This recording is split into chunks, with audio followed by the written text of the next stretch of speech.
Hello, everyone. Can you believe it? It is Gamescom time already. It's already late August. That means PAX will be happening right around the corner, and then it will be September, and soon we'll all be dead. Hi, I'm Jeff Gerstmann. It's time to watch Gamescom Opening Night Live, a 2-hour broadcast with a number of games. I have here a list of games that have been confirmed to appear. This comes to us from videogameschronicle.com. who has collated this information. Diablo 4 Vessel of Hatred, Delta Force Hawkops, Persona 3 Operation Aegis, which that's the remake of the mobile game, right? Call of Duty Black Ops 6, Indiana Jones and the Great Circle, Marvel Rivals, Sid Meier's Civilization 7, Infinity Nikki, hello, Monster Hunter Wilds, Little Nightmares 3, Dragon Ball Sparking 0, Batman Arkham Shadow, which is the VR Arkham game, Dune Awakening, Squid Game Unleashed, which sounds gross, if you ask me, Kingdom Come Deliverance 2, which sounds gross, if you ask me, Lost Records, Bloom and Rage, Mecha Break, and Arc Raiders. Video Games Chronicle is also saying that a new game from the developers of Little Nightmares is confirmed to be shown alongside Little Nightmares 3. And that Kojima Productions studio has been hinting at some kind of project. Okay, wait a minute. A project from Hideo Kojima's Kojima Productions studio has been heavily hinted at, with teases for what could be something from Techland's Dying Light franchise also making its way onto the Opening Night Live socials. Does that mean that Kojima has been teasing a Dying Light crossover, or is that two separate things? We will see. Also, Keeley came out and said that Silk Song will not be there, which I think is very funny. It's a very Nintendo level of like, we have to report that there will be no mention of the Nintendo Switch successor during this presentation. Yes, Bloodborne 2. Yes, Sony's not going to be here, but Bloodborne 2 will still somehow be announced. You can bet on it. Oh man. Yeah, so I don't know what to expect here. I mean, that's a decent list of games. I'll put it to you this way. That's a higher profile list of games than I think I would have expected at this show. But I think if you look at some of the announcements that were made, or rather not made, earlier this year, around the Summer Game Fest time frame, I think there's a potential for this show to be bigger than it might seem. The folks at Gamescom have been trying to pump this show a little bit bigger than they have in years past. If timing had worked out a little bit differently, I probably would be in Germany for this show, because they offered to fly me out for it, and I was unable to do it. But that was very cool of them, and I wish I could have done that. But here we are. We're about 3 minutes away from the real show starting. There's been some sort of pre-show happening. I don't know. The pre-show always just seems so pre-show like. Oh, I guess the Journey to the Savage Planet sequel was shown. That had been already announced, I believe.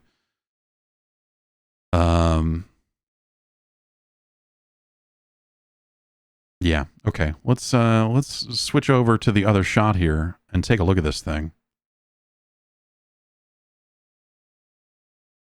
Okay. We've got boots. The boots are walking.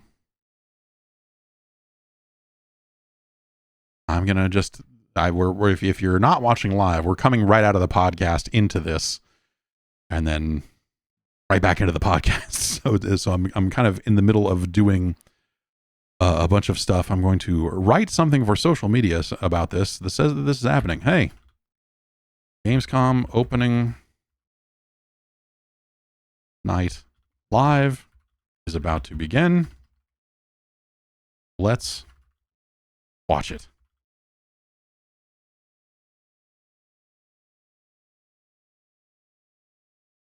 Okay, the real show is about to begin, and so we will unmute and watch the proper show here.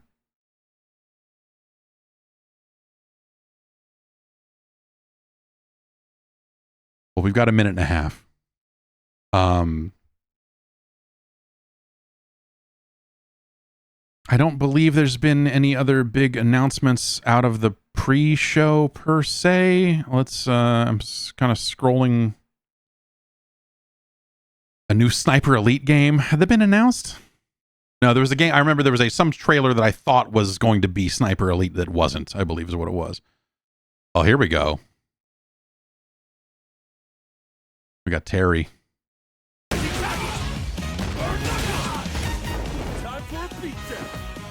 Oh, Jacket Terry. Oh, Jacket Terry beating up Luke. This is everything I want out of video games. I like to say that I like King of Fighters, but I think at the end of the day, I just like Terry Bogard. And so the idea of, hey, we're going to put Terry Bogard into the Street Fighter game that's already a great game, fucking awesome, man. There's zero downside for this. This is the best thing that you could have done. His hat stays on. This is great. Ugh.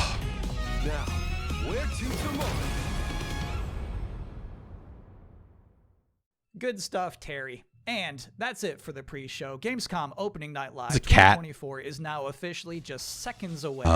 Thank you for hanging out. That's funny. This guy has his like a neon with his. I've been getting nonstop spam emails from someone going like, a lot of Twitch streamers are using neon signs to look more professional, and they're more affordable than you think. You could buy one. And I'm like, what is happening here? What is? Very funny. Please welcome your host, the creator of the Game Awards, Jeff Keighley.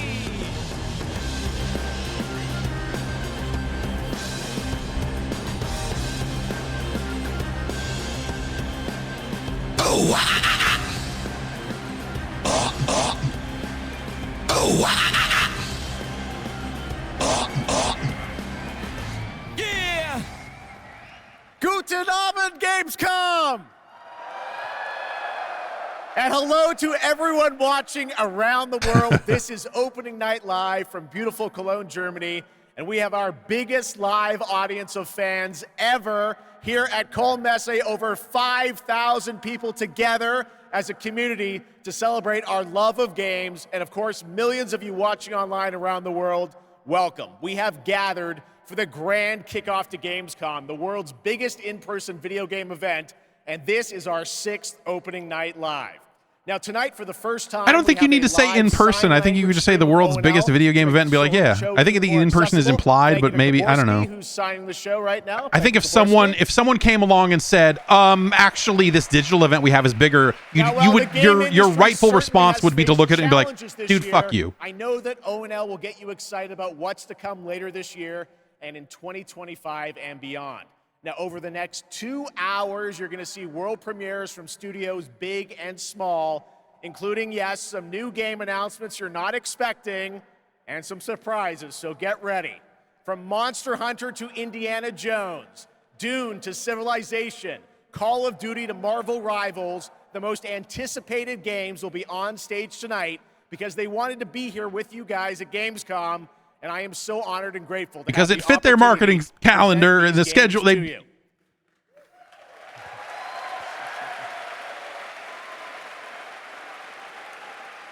So Gamescom, sind Sie bereit für the world premiere? Whoa. Whoa. I tried. Oh, shit. All right, here's our first world premiere, a brand new game announcement. This one hasn't leaked, and it's exclusive right here at O&L. All right.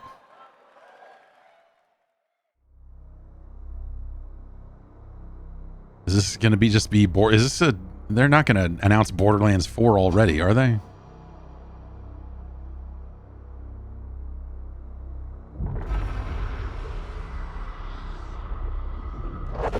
Jeez.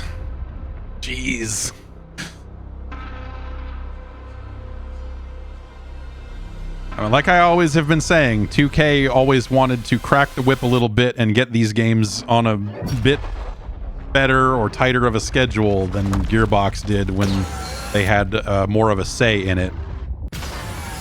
This makes sense. I mean, everyone's psyched about the movie. Why wouldn't you capitalize it? I assume this is going to be just based on the film, right? I mean, this is is it Borderlands the movie, the game?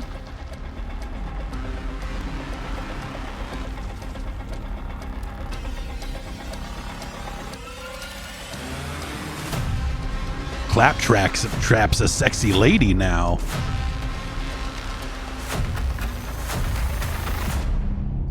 I like stacking up different things that are just like, look, it's a thing from Borderlands. Like 4 things in there in a row that's just like, it's the mask, and then here's the Phoenix, the thing, and then here's this, and you're like, hey. There you go. All right, that's right. Borderlands 4 is coming in 2025. Next up, October 25th marks the release of Call of Duty Black Ops 6. To debut an extended look at the campaign gameplay, please welcome John Zuck and Catherine Anderson from Raven Software.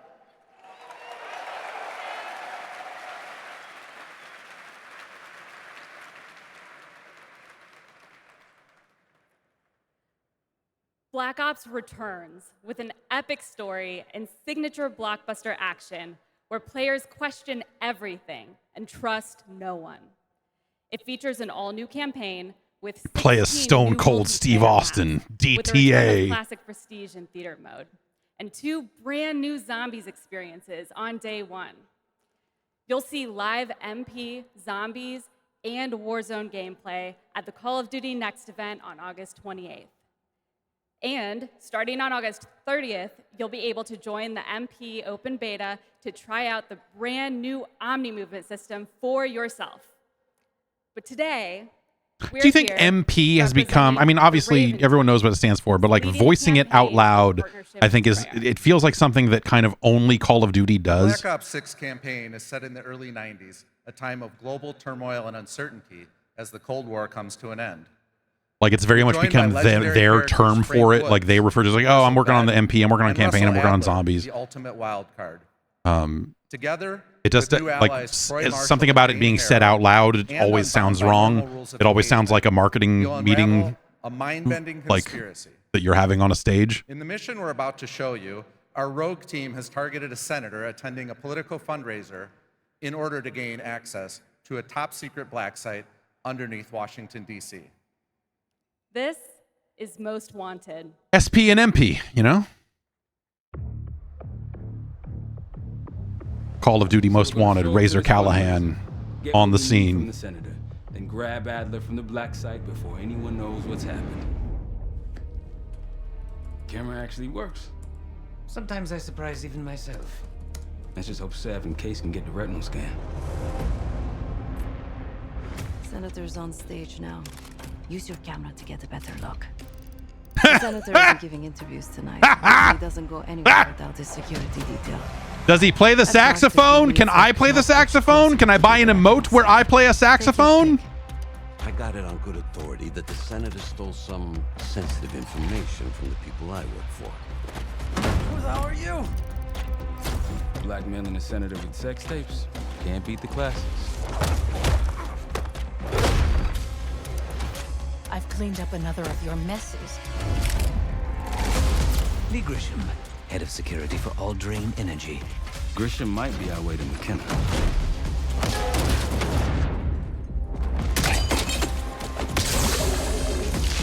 The last Black Ops did a good job. Like there was like 1 or 2 missions in there that were like more stealthy and more like this type of gameplay. The infrared image to highlight the capillaries in the senator's retina. And it was cool.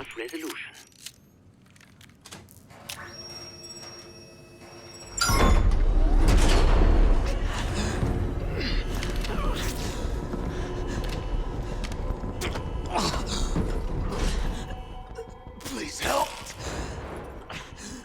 They jumped me during shift change. Knew our schedule somehow. Started shooting. Sucks the cat. It must be Pantheon. We can do this loud or quiet. Go.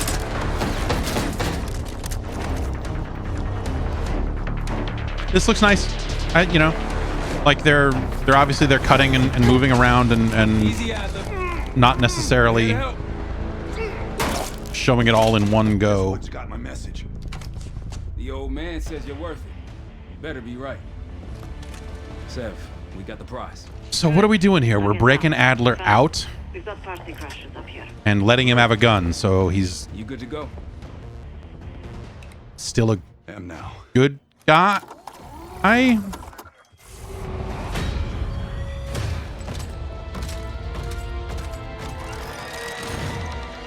Take cover.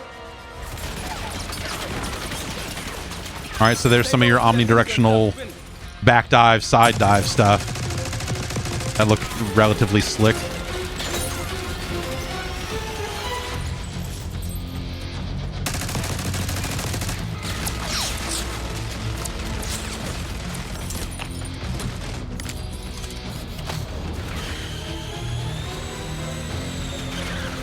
So, like a kill streak weapon wheel kind of thing for single player.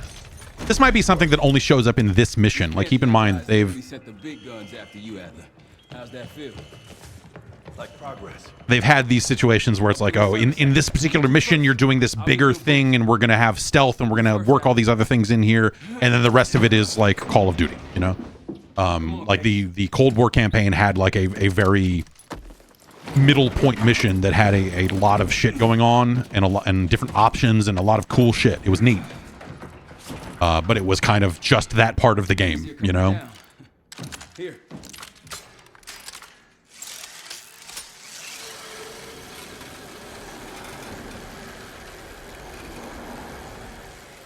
Almost home free.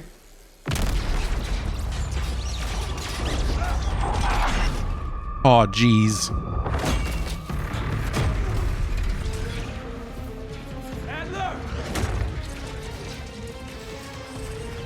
So Adler was like your handler in the last game, if you're not familiar. He's a dick. Man, you're heavier than you look. Thanks. By the end of that, he was a bad guy, sort of.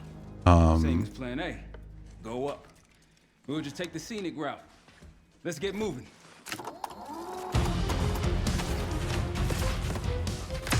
The VHS effect is better than them saying, in the interest of time, the way they used to.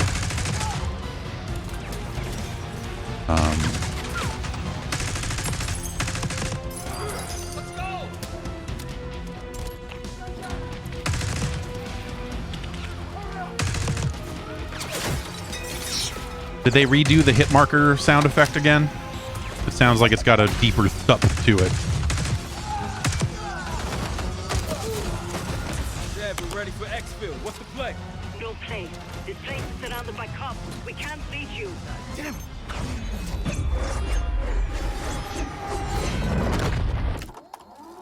If we can't outgun them, we outrun them. Just like that, huh? Just like that.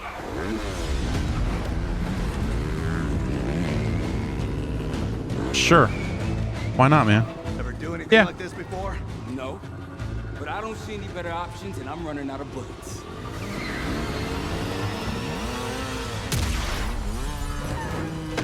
I mean, by this point... Yeah, I mean, if you look at the fucking shit that you got up to in the previous game, which Adler was very much a part of. Like, here in the 90s... Wake up, it's the 90s.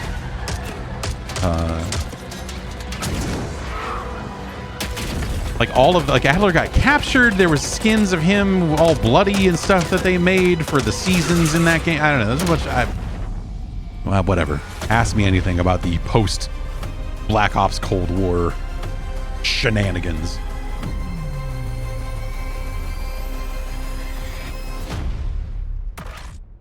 That looks nice. I wonder, you know, yeah, like what the, like, is that going to be, I guess the question is, will the entire campaign be like this, or is this just something they're doing for, like, is this going to be like a showcase mission There you go, Black Ops 6, where they've more changed coming the at Call of Duty mechanics next. because they've And done now I'm that honored to multiple introduce times my now over the co-host for years. Opening Night Live. You know her from her years of hosting League of Legends esports around the world.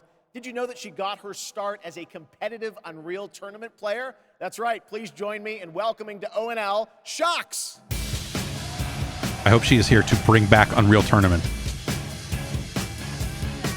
If you wanted a fun announcement that didn't leak. Thank you for the warm welcome, Unreal Tournament. That is quite the throwback, but I am so excited to be here tonight revealing many of the games on opening night. It's not a throwback. Unreal Tournament is now. Unreal Tournament could be today. Gamescom really is the best if you want for it. games worldwide every year, and I am so stoked to be back here with you all celebrating it. Now, it is my pleasure to share a message from Gamescom to you, our gaming community. Dear future me, I hope you are happy. Right. The Gamescom always has like a couple of these that you have friends messages in their show, away, right? And that you always have the best adventures. Whether it's like environmental or, you know, you love, some of the things they've done. And that you love the things you do. Dear future me, my favorite thing in the world is to play. Do you like to play too?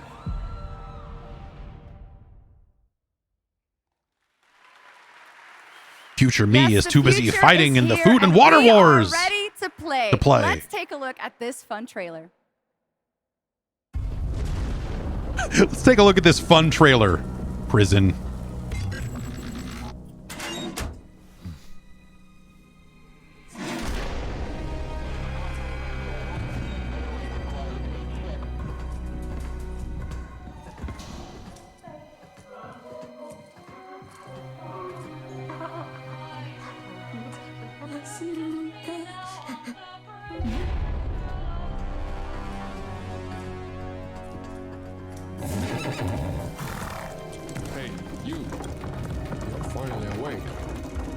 It's funny, right? Because I don't know if you've played video games, but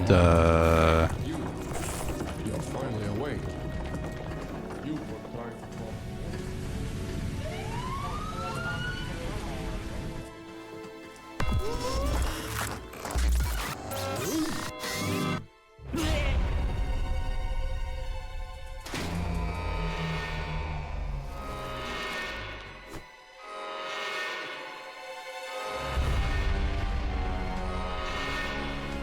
man, Skibbity Toilet got weird.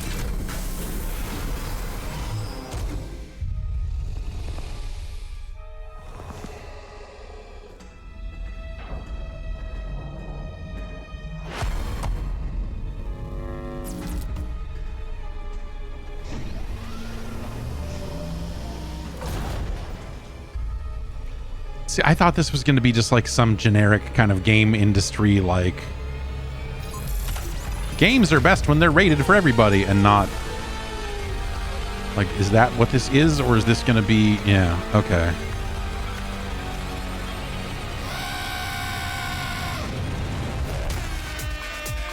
I have that button too. Damn, son, where'd you find this?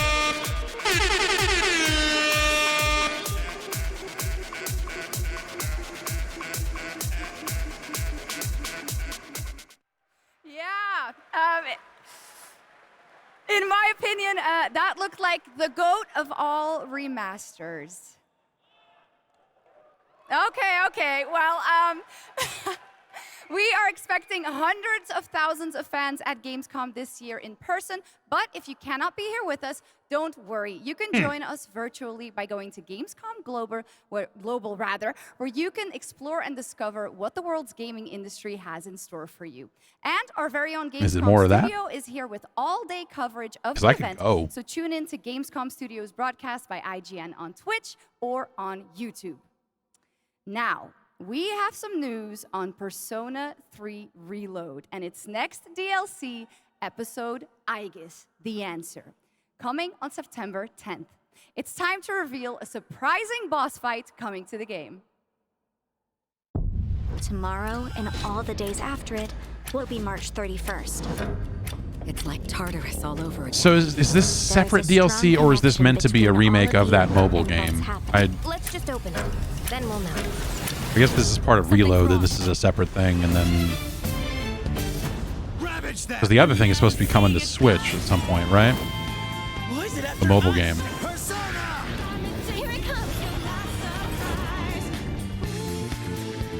Right. Okay. So this is, yeah. little Joker fun there. All right.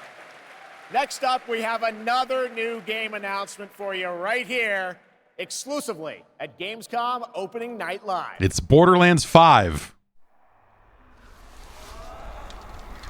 It'd be great if it was just like, here's the exact same trailer again, but it's got a 5 on it, and they just like, coming soon.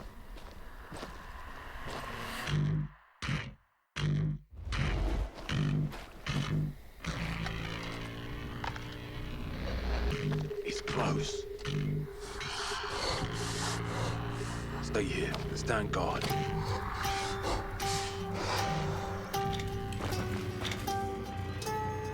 On me.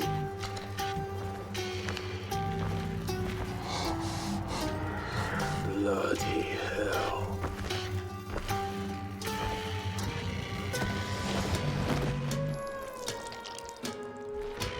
Is it weird that my reaction to this is that there's going to be some lighthearted, like, funny joke moment coming in 3, 2, like, there's something about just, like, military dudes in this incredibly grim thing. You're just like, oh, well, this is going to be something else dumb.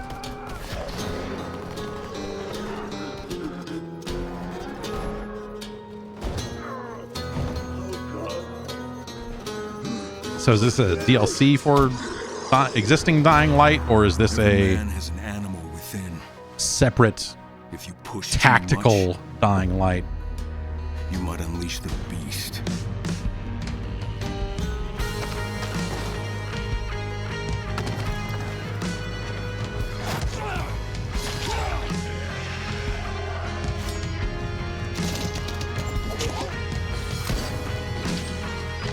I feel like Dying Light 2 just kind of didn't... I remember my problem with it at the time is just like so much of the key upgrades through the first third of it were like things that... I mean, they're asking you to wish list it. That doesn't look like DLC to me. There you go. Kyle Crane is back in a new zombie adventure set in the Dying Light world with 20 hours of gameplay, a new open world region, and more in Dying Light: The Beast. Next, today marks the launch. Right, because you can't wish list DLC, can you? Game right now on Steam, and also, last I checked, the biggest single-player game ever on Steam with over 2 million concurrent players today. Black Myth Wukong from Game Science in China, which is also out on the PlayStation 5. And right now, we've got the reveal of the launch trailer for you. Oh, good. You guys heard about COVID-19? Or a woman's right to vote? You heard about this stuff?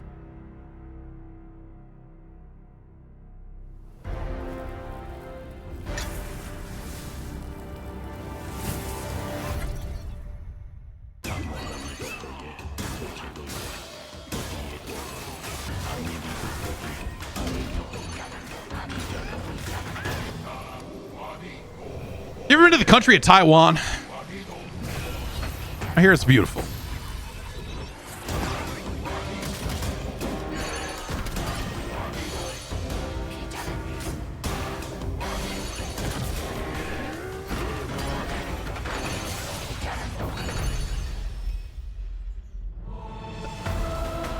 How much of this game is devoted to you running through empty parts of the world and then fighting big dudes?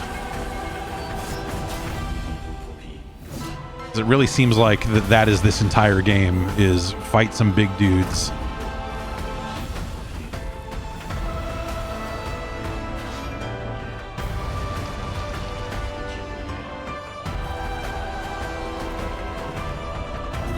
That's Frieza, I believe.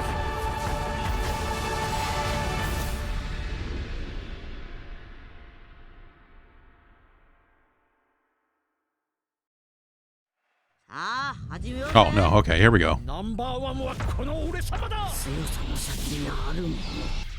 These games have always been terrible, but now I have a different level of appreciation for the source material, and so I feel disgusted with myself, but also I will want to look at this.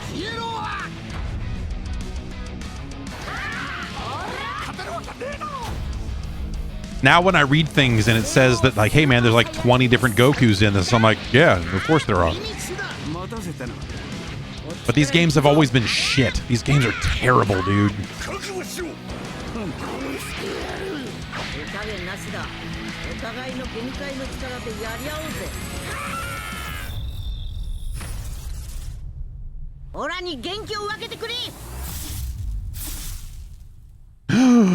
Question mark, playable character. Could it be Goku? Welcome back to Gamescom Opening Night Live. Is this a mobile service ad? Like figuring out, like, what do we guess? Okay, no, that's got an Amazon logo on it. We joined recently kidnapped celebrity guest contender Jeff Keighley at the starting line. Wait, starting line? And that battle cry proves how committed Jeff is to any project. Let's check the Soch with our sideline reporter. This dungeon is throwing everything at these contenders, but the JK machine is leading the way to the finish line, and the chat is blowing. What is all this? Death traps, unapproved nicknames, and a giant horse trying to hoof me? An eloquent and marketing. Oh, I feel like Jeff Keighley's got a long history of unapproved nicknames from those appearances on G, like all those lower thirds on G4. Ready for action? Ready for mayhem? Ready for gold and fame pouring from We just it's just getting Cypress Hill for this stuff now, huh? What am I even looking at? of the most ghoulish dungeon creators are transformed. Oh, it's okay. So it's like a Fall Guys, but different. I mean, nice of him to use the lyrics.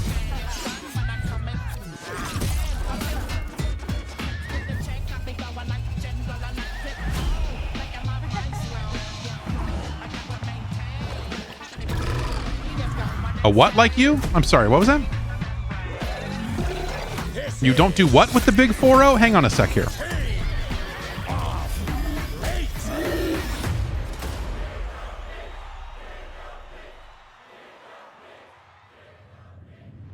Still got it, Keighley. Still got it.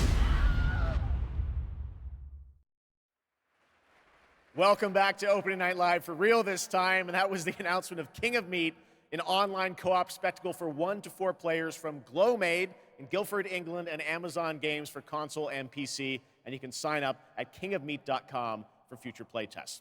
Now, one of the things I absolutely love about making these shows is that we get to introduce you to brand new games and teams like this one. To reveal their first game from their new studio, FuzzyBot, please welcome Tatania Dislova and Max Spielberg.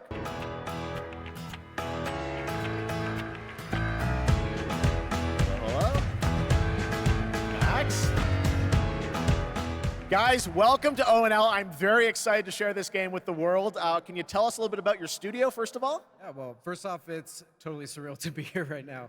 We started the studio back in 2020, and the majority of us had come from the AAA side of the industry. And at the time, we were just thrilled to have our own game, our own IP, and we could never expect being on this stage tonight at the end of that. He is Steven Spielberg's The vision for our like studio son, right? The That's idea of dreaming big and building smart. The concept for our first game, even early on, felt very unique and full of heart, and this helped us bring together a very passionate team of talented developers. It's through their skill, dedication, and true love for the game that we're able to be here tonight, going way beyond where we thought we'd be. the graphic designer on Battlefield 1. I had a ton of fun. Tell us. And also was part of additional crew for The Rage Carry 2. Our debut game is called Linked, Banner of the Spark. It's a co-op action hack and slash. Blank of the blank. Town building elements. And so we blended these ideas together to create this cozy yet highly kinetic action game for players to brawl, build, and befriend a crew of adorable robots. The 3 Bs. In it, it's the Earth Boom, 3000, blocks, and you're going to take on the role as one of the bust. last remaining humans on planet Earth. Allying with a friendly bot faction, you're going to aim to take down the Combot army hell-bent on organic destruction. Players can play alone or with friends in this vibrant world of robots. Or Why are they both double gripping the mic? Like, is she clowning on him? Is she like, I'm going to do it too? Like, what are we doing here? Their body parts to build a sustainable town of your dreams while saving the cute ones. We are incredibly proud to finally reveal the delightful world of Linked Banner of the Spark, and we hope the players get as much joy out of playing it as we have building it. Well, we're very excited to show it to the Keely world doing for it the now first too. time. Let's take a look at the world premiere reveal trailer. Thanks, guys. The hell's happening?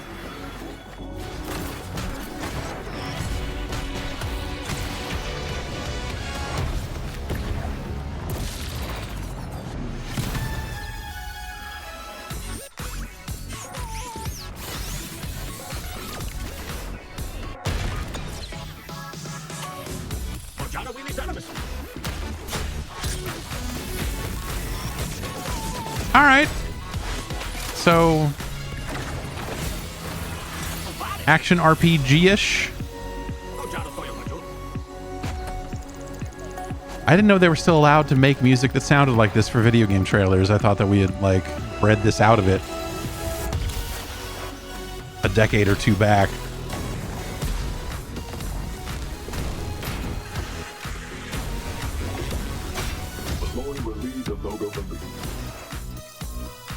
This has the, you know, this looks like it could be very cool from a gameplay perspective and all of that. At the same time, this also looks like a game that comes out on early access and then like 6 months later says, we're gonna make it free to play and it's still a part of early access and we're shifting everything about the structure of it and then it kind of never gets updated again. Well, I think we can all agree on this And fact. no one ever talks about it, and it just kind of exists on Steam in some capacity for the rest of time in early access. Our diverse gaming family. And there is an amazing platform called Gamescom Cares that shares social And it's launching in early access, so there you go. Projects that we I don't want to be a fucking jerk about it, right? Like it looks fine. Help to make this happen. You can learn more by scanning the QR code below.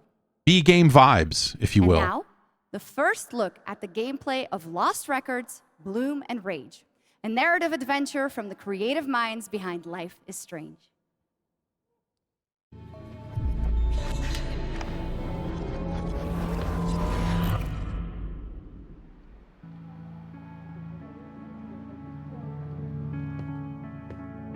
Honestly, Swan, I'm glad, but slightly surprised that you showed up tonight. When I saw your text, all these memories came flooding back. Hey, she actually showed. Welcome! I remembered Nora, her energy. Shit! Where's my fucking pick? The Tharp one's her favorite. I Language. remembered you. Nice one, Autumn. You were the coolest. I like the look of the video camera stuff. Never land on your wrist. I want to see you skateboard, Autumn. I remembered Kat. Whoa, watch out! She was like a firecracker. Fuck! This is serious. We're gonna need a real band name. How about Don't want to see a dead body? Bloom and Rage? How could I forget? Whoa. Guys.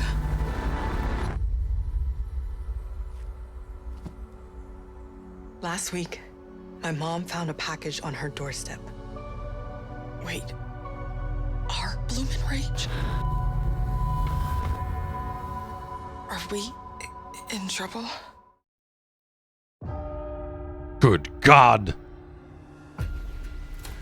You'll excuse me if today's sermon is a little different, but today is not a normal Sunday. I wanted to tell you all, we failed. It is about time that someone made a game dealing with the concept of the undead. What would happen, man, to society? Am I right?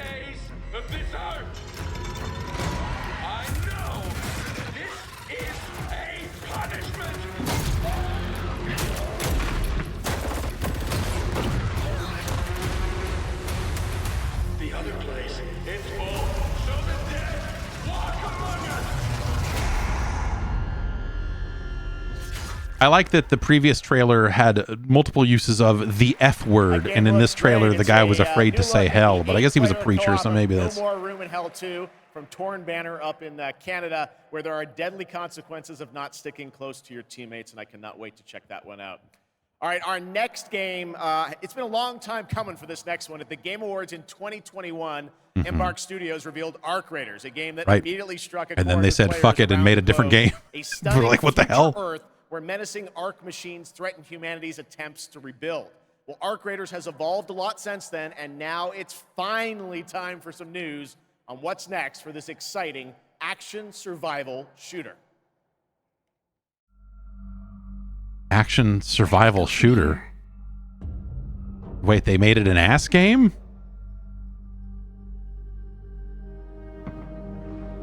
You've told us nothing of this place.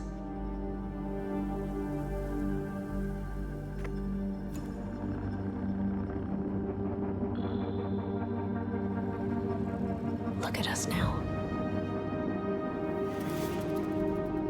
I really liked the look of this when they announced it.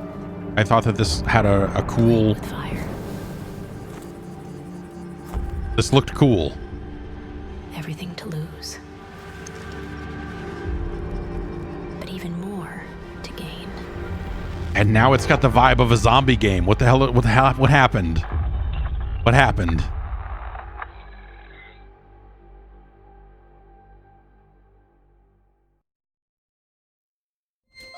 It's got the quiet whispers and ominous music of like...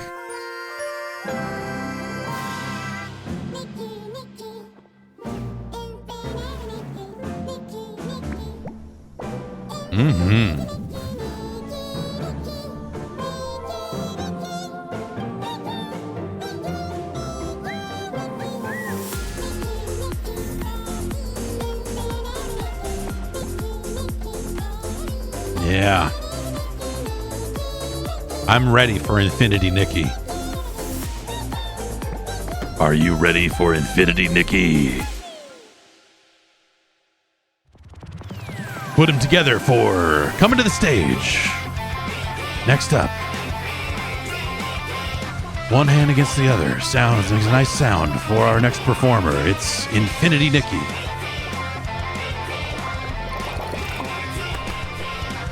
If you to the owner of a beige Corolla in the parking lot, you left your lights on.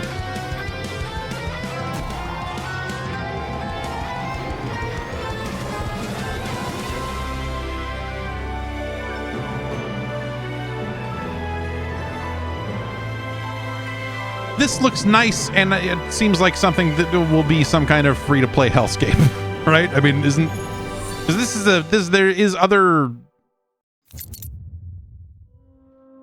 there is other Infinity Nikki is like a gacha game, right? It's like some kind of...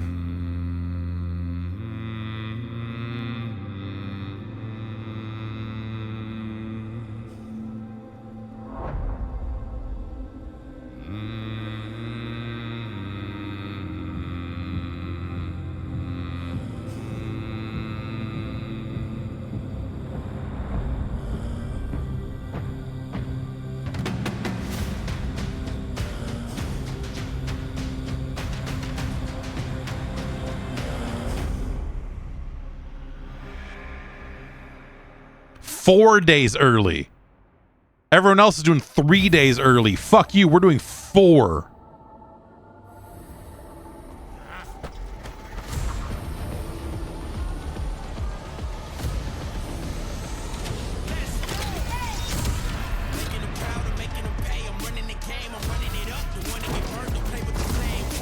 Ah, esports music.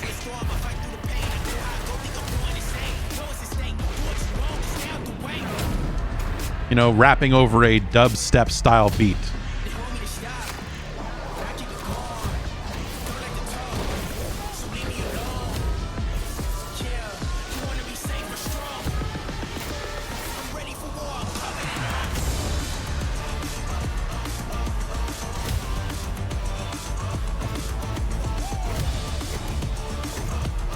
Is this Predecessor or whatever? Is this the...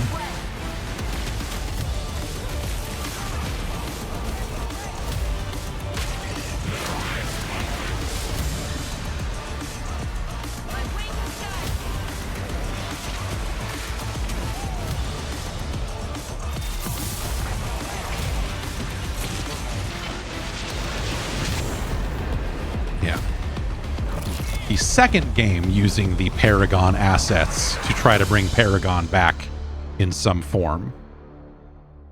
Because the first one apparently failed. What you saw right there was Predecessor, a MOBA shooter built by an indie team from the ashes of Epic Games' Paragon. If you remember that one, it enters 1.0 free-to-play release tonight. Next up, Path of Exile 2 from Grinding Gear Games. It is nearing release. And tonight, yes, we do have news on the early access date. Check this out. Action MOBAs, man. Are you clear of Apparently mind everyone's and gonna make stout one. of heart? I am.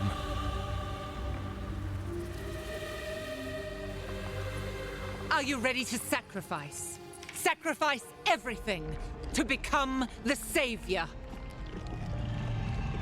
I will. Heck yes. Do you have the strength to sweep aside this world and build it anew?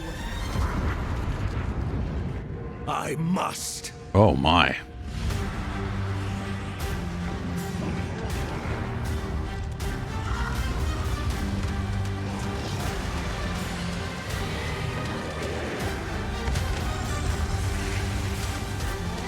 There are a lot of very silly looking creatures from the perspective they're showing them, but like they show them top down, you're like, okay, no, that looks awesome in context of the game.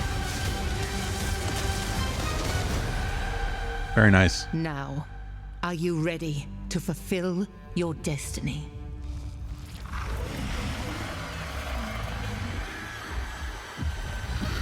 I don't need all the weird meat walls and our logos made out of human flesh. And like, who?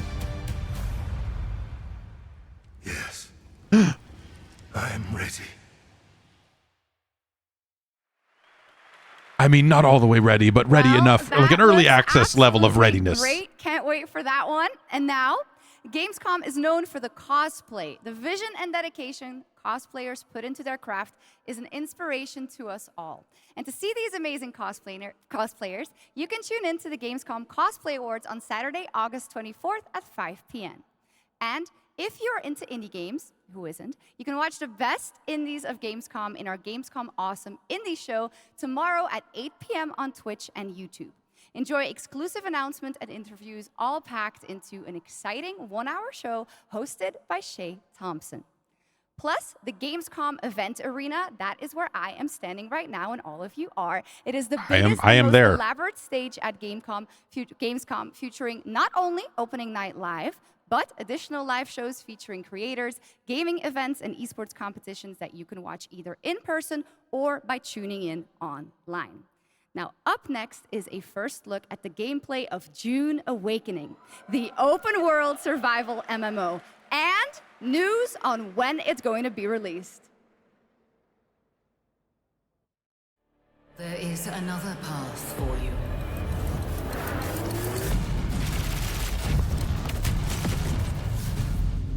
Awaken.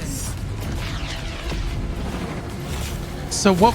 This is the one. Like, there's Paul Atreides was a lady in this one. Is that the? You begin as a nameless prisoner. Sculpt your appearance, choose your background, and then crash into the planet. And then dune it up. You are abandoned and alone. Hunted by sandworms. Scorched by the unforgiving sun. Ravaged by sunstroke. Stick to the shade. Chase the moving shadows. Survive. Welcome to Arrakis. That's neat. I mean, as a mechanic, I mean, also it sounds like a pain in the ass, but like the idea of like, hey man, shade matters, and not necessarily in just a stealth way. Or betray those you meet. Form a wary alliance. In this case, I guess I was somehow under the impression that this was like a 4X game or something. Is that a different Dune game? With others will always increase your chance of staying alive. The Deserter Base. That's a different. Okay, there's a different Dune game. Okay. Spice. Okay, Spice Wars was the. Okay, right. your choice of weapons and abilities to This is the Conan. Is this fun? So this is the Anarchy Online people. I was gonna say that guy looked like an Anarchy Online agent there for a sec. Repel ranged attacks with a shield, and then take them out, one by one. Deploy the Hunter Seeker and kill from the shadows. Take what you can from the Fallen. On Arrakis, Probably just get like a big umbrella and hide under that and live forever, right? I mean, that's the, you know, stay out the sun. gather with your group to build bases.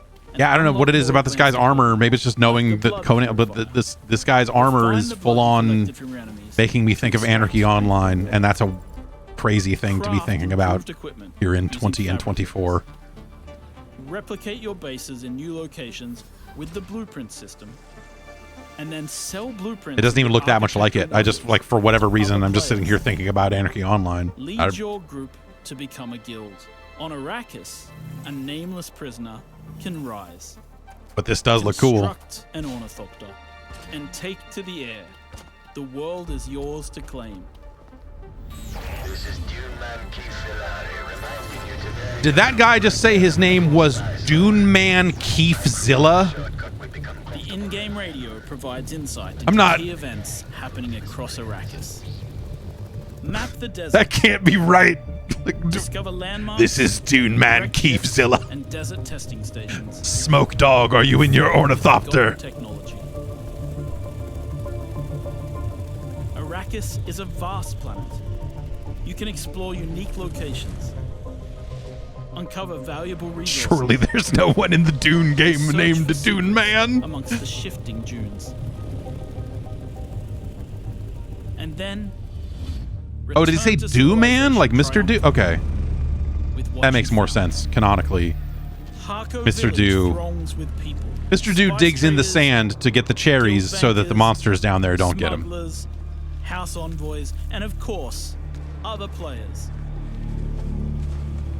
Here, you will pledge allegiance to one Hell of the is other great houses players. of Dune, the Harkonnen. But remember, to play politics, you need power. And on Arrakis, spice is power. In the deep desert beyond the shield wall, hundreds of players scour the landscape, hunting for spice. Every spice blow has the potential to become a heated battle, with multiple guilds vying for the precious This looks pretty fucking neat. Like, I don't know that I'm going to be a dedicated enough, you know, Dune Man Keefzilla to, like, go out there and PvP for spice.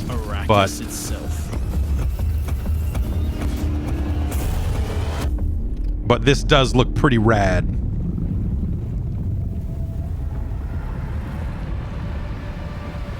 And yeah, I'm not a Dune man. I am a Keefzilla, but I'm not a Dune man. I like Dune 2, the video game. You may know it as Dune 2000.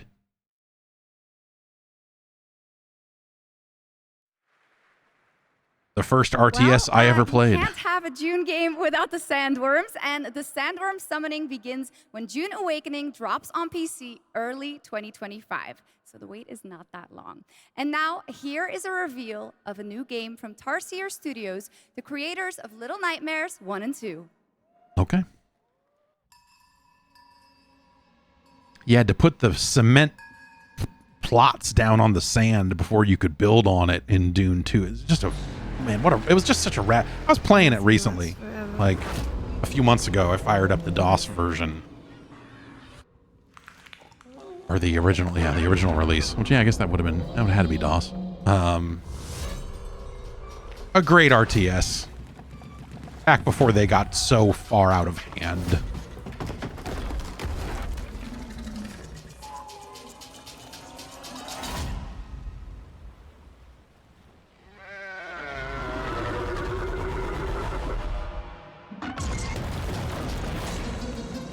I'm going to have to go back now and rewatch this to see what that man said and see if he really said that his name was Dune Man Keefzilla, because I didn't hear anything else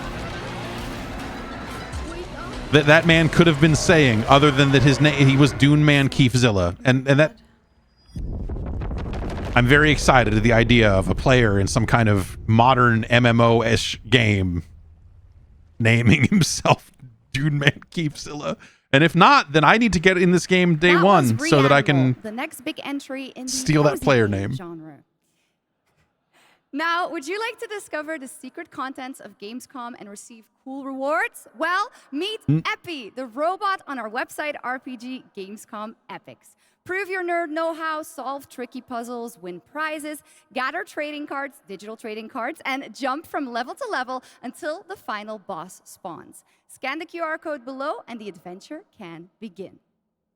Now, in its 4th year as an evolving open-world adventure, today Genshin Impact is unveiling more about the 6th Nation of Natlan, which will be released on August 28th. And we also have some news about when the game will be coming to Xbox.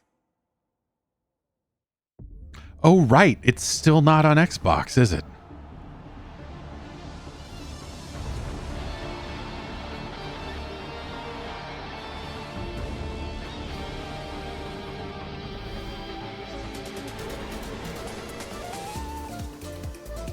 I should get back into this game after not having played it for however many zillions of years it's been available. I think I played it for about 4 months or something like that, off and on. And was like, I don't know, like I thought this game was all right for what it was.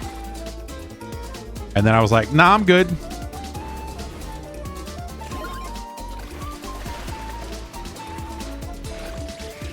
I bet if I went to play it now, I wouldn't even recognize it at all. I tried to play some Zenless Zone Zero and just didn't do anything for me. Also, the train game, A-Train 7. I think that's the whatever the fuck. For the Lord of the Night. Just didn't do anything for me either.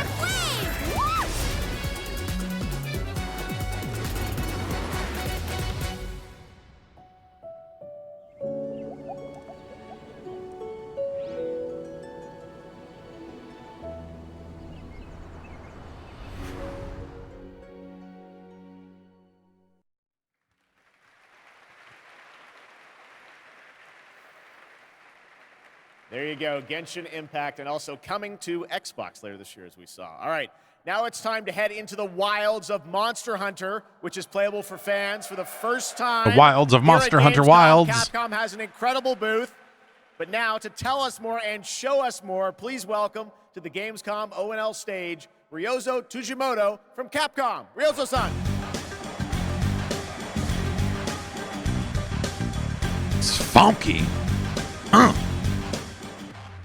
It's like he's walking out on Arsenio.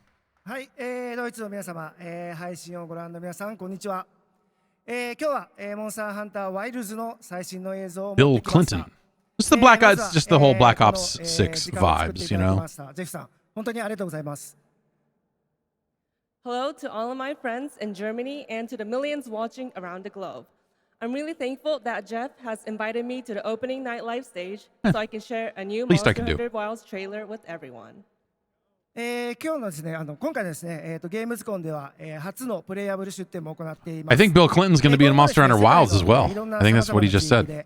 このようなプレイヤブルの出展も考えていますので、そちらも期待していただけたらと思います。それでは最新の映像をご覧ください。 Before we debut the trailer, I just want to express how excited I am to kick off our season of Monster Hunter Wilds hands-on demos starting at Gamescom. Now, let's take a look at the latest trailer. I'm excited about this video game. Feels weird sometimes to say that about a Monster Hunter game, but... My word. Is this a Lollabarina Floret? But heck yeah. It must be near its nest.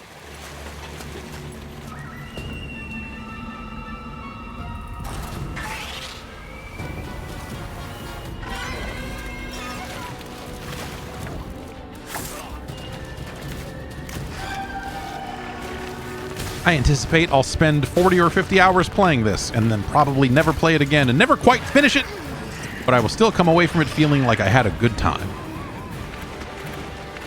It's largely how World went for me. Hell of a game, but you know, I had my fill, and I was like, I don't want to fight this monster over and over again to get these parts. We could do a lot worse for an interim camp.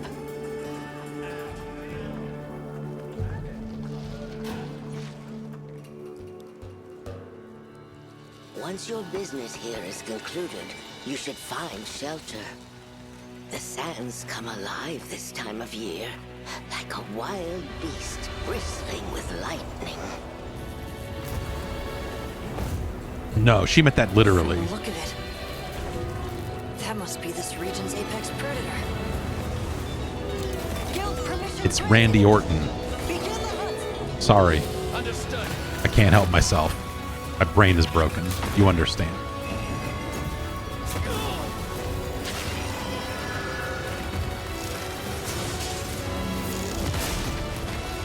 Vintage Randy Orton.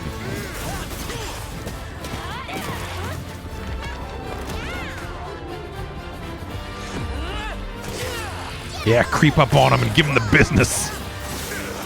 I'm gonna sneak up on this monster and stab him. What do you think about that? Oh, look at that. Look at that. See the guy get knocked the fuck over? That look cool as hell.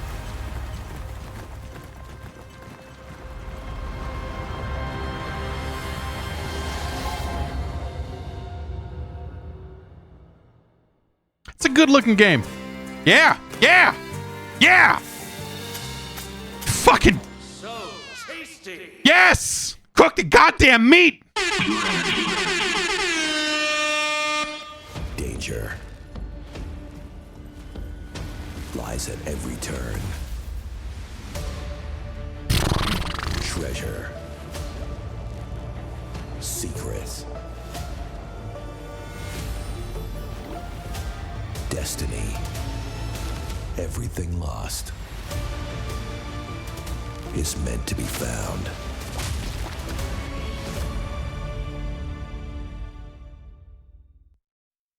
Word.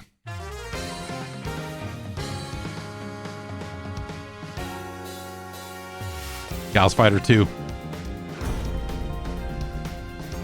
Want a little taste of No. Shiranui fire?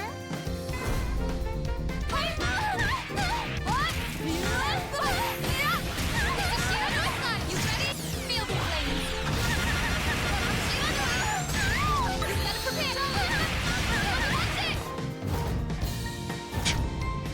Sure. I mean, yeah. Yeah, well, yeah.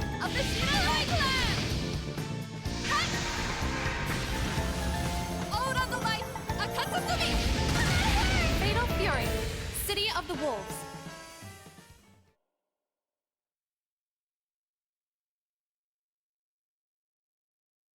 So $60 for their special edition that comes with the season 1 stuff. That's this Mecha Break. That's what this is, right? I started playing. They did their little play test for this. I started playing it, and I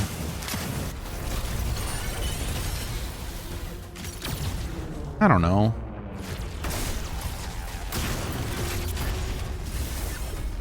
It seemed okay, but not quite. Yeah, I don't know. It felt a little off to me, but I didn't play that much of it. I'm kind of curious to see more. Is this free to play? I am under the assumption that it will be, but I guess I don't actually know. I don't know. Did they shut down the playtest? I always assume those things are going to be like a week-long thing or a weekend thing or whatever. That game, the Delta Force game, which I think they're going to show something of that here. We have something exciting for fans of Monument Valley, the beautiful twisted puzzle game that we all played about a decade ago. Maybe we'll talk about that when later. it was first released in 2014. Well, tonight we are revealing Monument Valley 3 coming later this year from Us 2 in London and Netflix games. I played this. It is an absolutely beautiful, stunning game, and we've got your first look right now.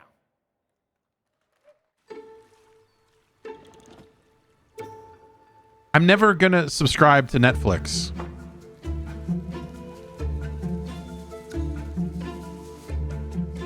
Period.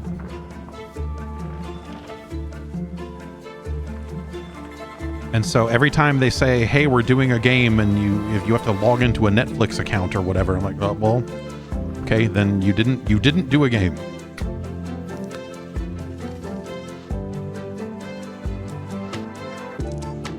You would sell me this game for $9 or whatever, then I would buy it, but I am not interested in your dog shit streaming video service.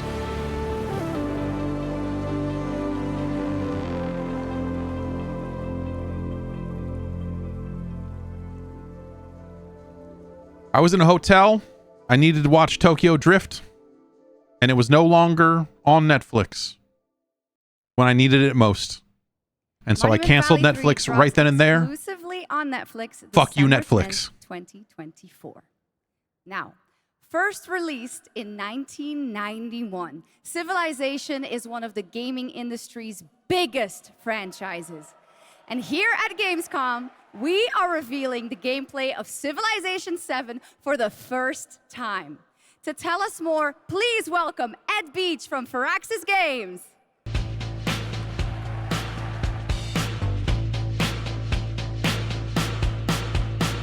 What, you thought Sid was going to come out? Hell no. Thank you, Shocks. Thank you, Gamescom. It's hard to believe that it's been almost 8 years since Firaxis released our last Civilization game. So we're incredibly honored to be here tonight at Gamescom talking about Civilization 7. Civ 7.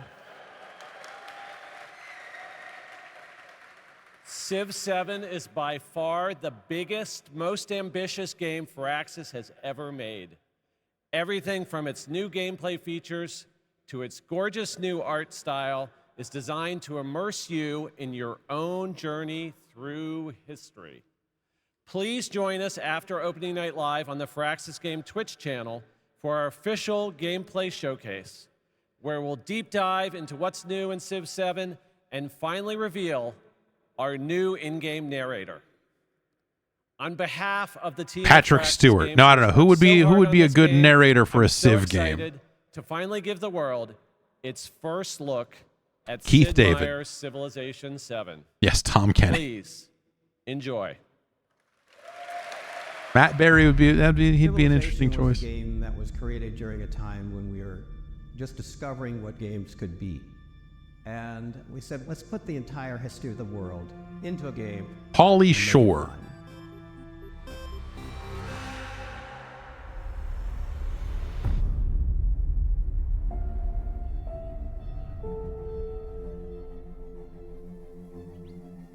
Yeah, Chris Pratt. Jesus. David Lynch would be funny.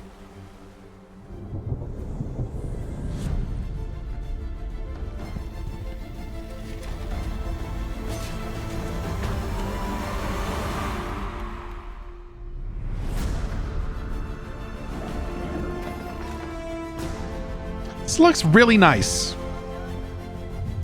And it's time. It's time for Civ 7. Some might say it's done been time.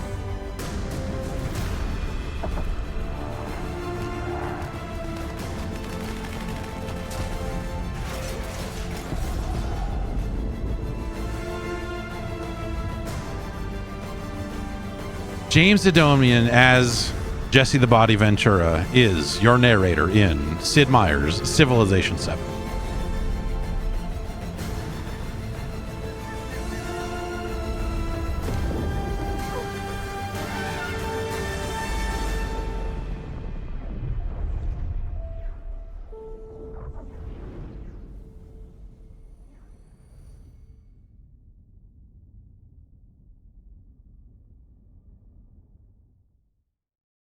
Cool. Ever since we first reached for the stars. I assume this is just Starfield DLC. Anytime anyone says anything like this. Every time we reach for the stars, we wanted to do this. What else is out there? And more importantly, can we drive on it? Space.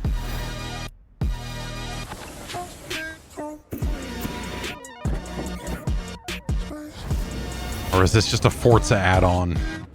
Like when they put the Warthog in there.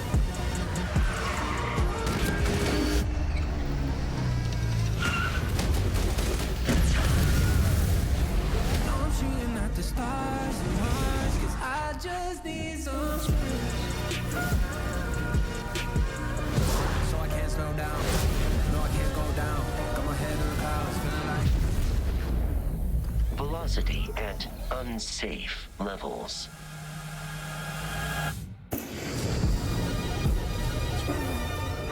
The Rev 8 has landed. You know, we built a whole lot of stuff in this game with nothing on it, so yeah, I guess you drive around all that nothing now.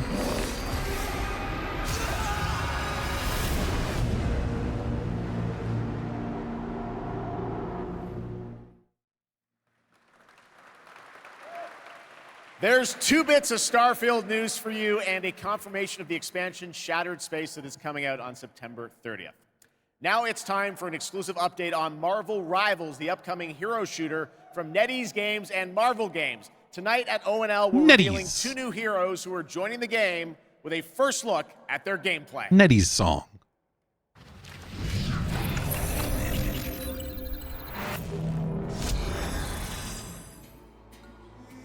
Among the stars, Wakanda found a new home and a new hope. The And a source space of cat. Vibranium, the foundation of an empire.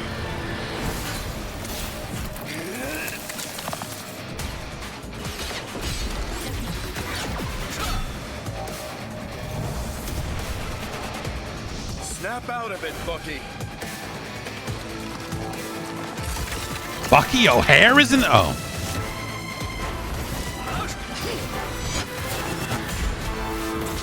Not so fast! Your battle's over. Stick around! You know, good on anyone who wants to play this. But, dude, I could not be further away from that, having played some of this. I can do this all day.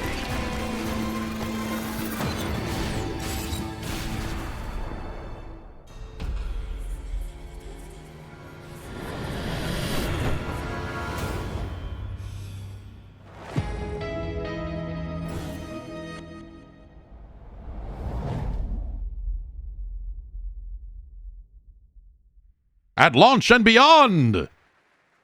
Well, I'm sure everyone who played the beta wanted to know Marvel Rivals will launch on December 6th, 2024.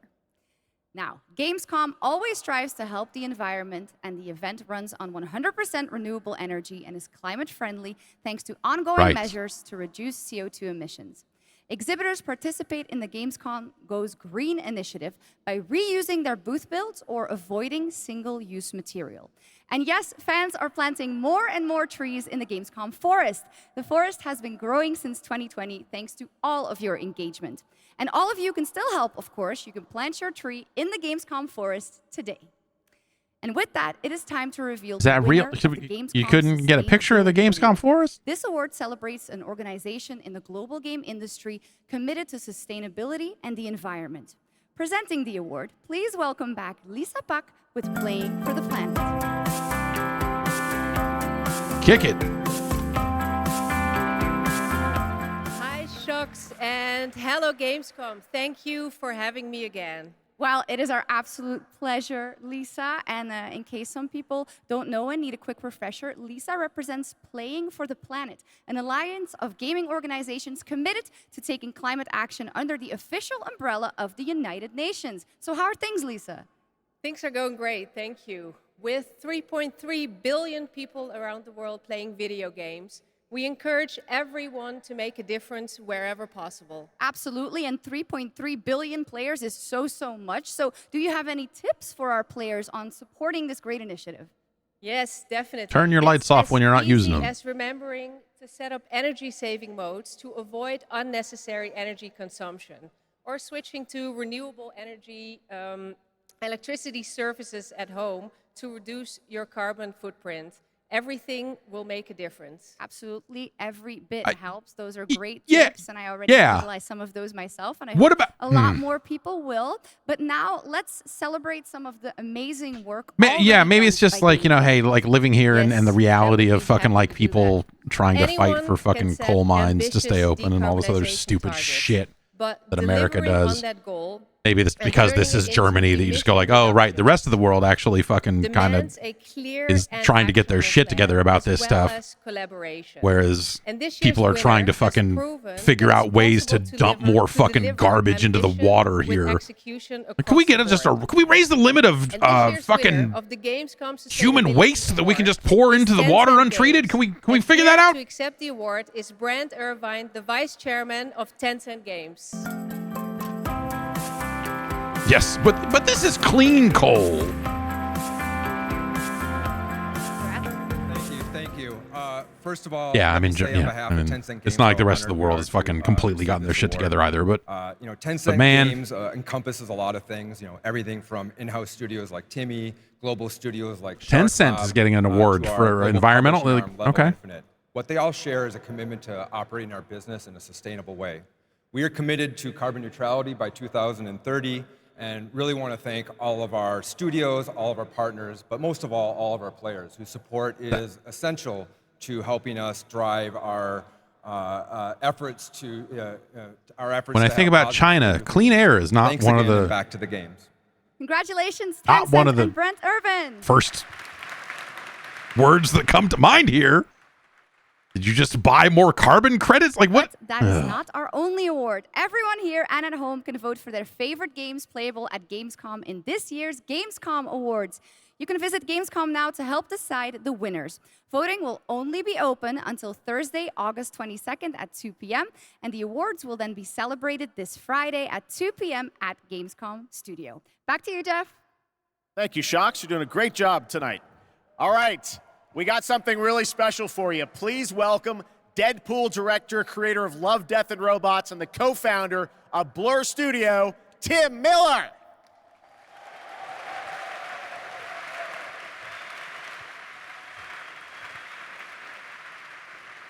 Thank you, Jeff. Blur Studio has been making cinematics for over 30 years now.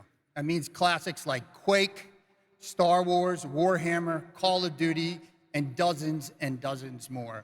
And we do this because we fucking love video games. And you make a lot of money making all those cinematics. Every time a trailer comes online, we see hundreds and hundreds of comments from the fans, like, why don't we see a movie like this? Or why can't we have a series like this? And we could not agree more. Oh boy. Which is why we are so excited to share this series with you. 15 original episodes created in collaboration with Amazon Studios. The studio that makes video game cinematics is being allowed to make a television show. I'm talking new titles, oh boy, existing games, oh indies, and classics. So we've been working on this show for 3 years. Okay. I get a little upset, choked up, sorry. I cry a lot. Sorry.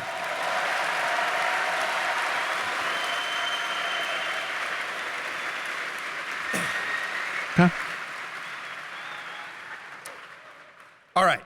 We've been working on it for 3 years, and I'm very emotional because I'm so excited. And it's finally time. So please enjoy the world premiere teaser of Secret Level.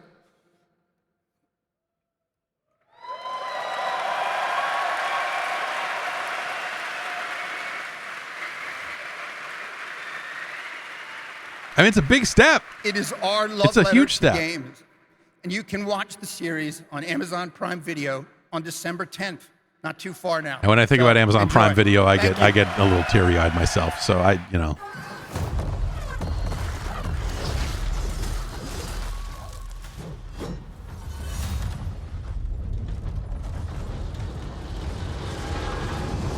It's time.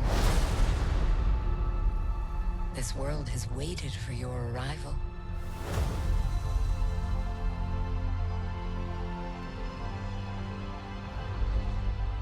It is you. You will open the door. Because you are the chosen. Now they need to wrap back around and make a game based on this to like really weird this out. But yeah, Blur, if you're not familiar with Blur, you know, he gave some of their credits at the top, but they have been making like some of the greatest cinematics, like in-game cinematics forever, you know?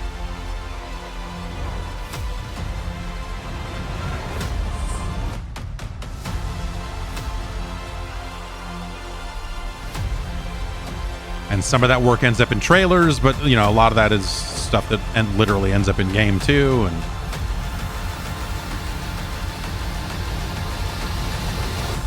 come in, you have a game to play. It's Pac-Man, motherfucker.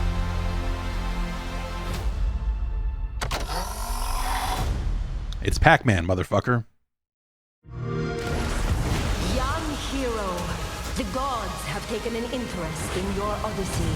Try not to disappoint us.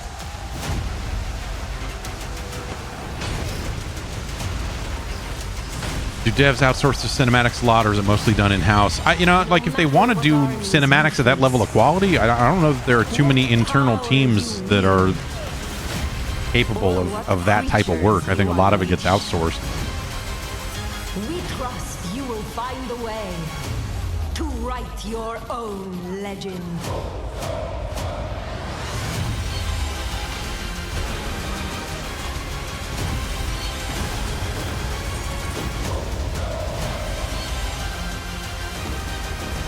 War Gods 2. No.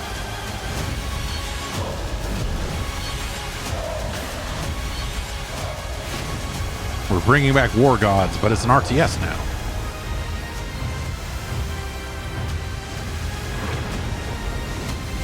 A very cool trailer.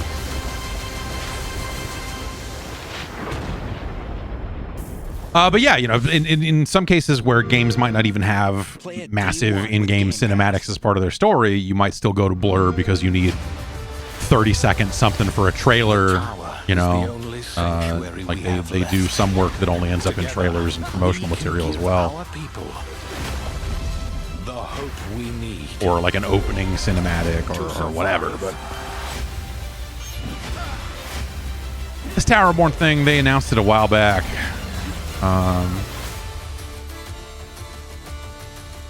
Okay.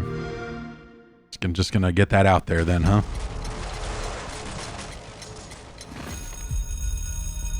This Hawk Ops, was that Delta? Was that a montage of Delta Force games that this studio did not make or have much of anything to do with?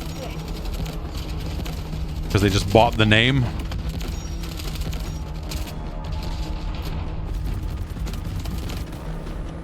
Some good-looking buildings coming down.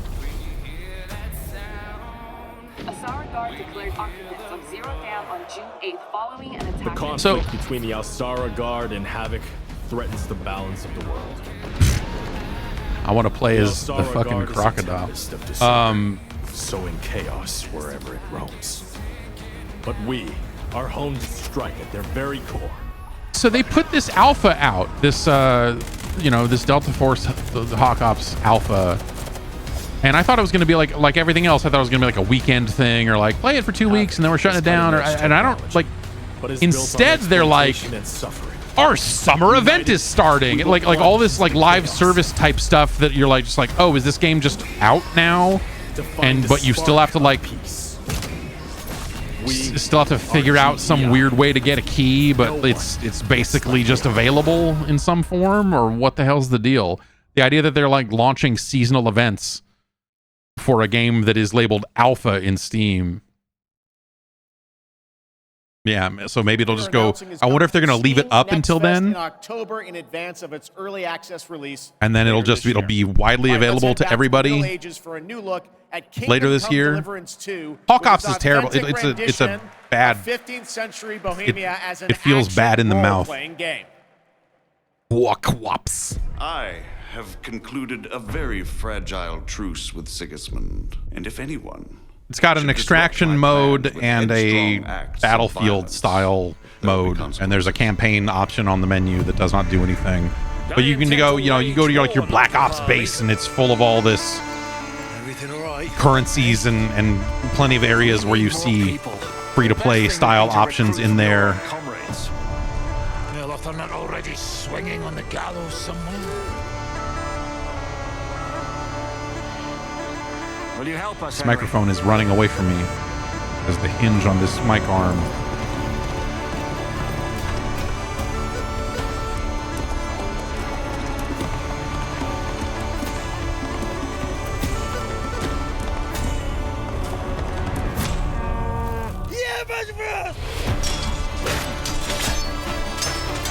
This feels like a game, second most likely to come with a list of, demands for influencers about things not to talk about.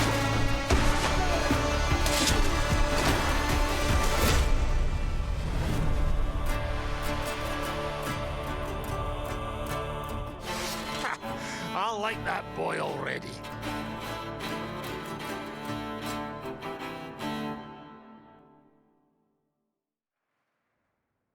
There is much more from that game coming this week during Gamescom. Now, last month, the ARPG Zenless Zone Zero was released from HoYoverse, and now we've got the debut of a brand new I think Zenless Zone Zero is a great name. Like, it really rolls off the tongue well. An abbreviation of ZZZ, like it makes you go to sleep, is maybe not the best connotation, but it is kind of cool. Unfortunately, I don't like anything about this game other than its visual style.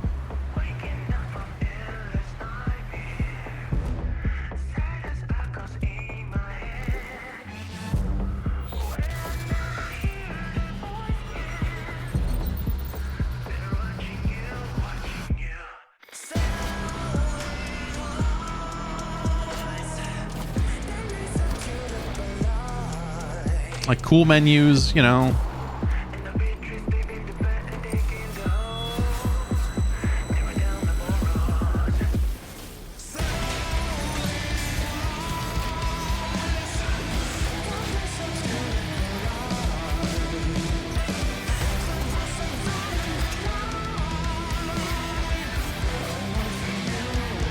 I think a part of my problem with it is that the gameplay just didn't feel tight enough. It felt like a add character action game with like all the windows for combos and everything just felt a little too wide. It felt like they had dumbed down the genre in a way that was just like, fuck it, I don't know, slam the buttons, who cares, it's free to play, spend some money, buy a skin, I don't know. Like it just didn't feel like the game mattered. The man who came had tan skin and wielded 2 swords, one black and one white. Wow, They slashed so directly at the general's head. Almost equal to General Fei Xiao. General Fei Xiao? I know her well. You do? I know all her deeds on the battlefield by heart, such as when General Fei Xiao fought her way in and out of enemy ranks 7 times. With a single strike, she knocked down 100 enemies. 1,000. No, 10,000. She could raise You're entire exaggerating. cities, My leaving mom told me nothing about but this. rubble. This is what my online friends found at the scene. The sword in her hand was Look! In the form of a beast, rushing forward like lightning, General Fei Xiao shouted among the ruins! Are you my master? That's complete nonsense. Nonsense? I have even more impressive stories. Uh-huh. Little girl, do you know Yes. how to get to the seat of divine foresight? What? Meanwhile,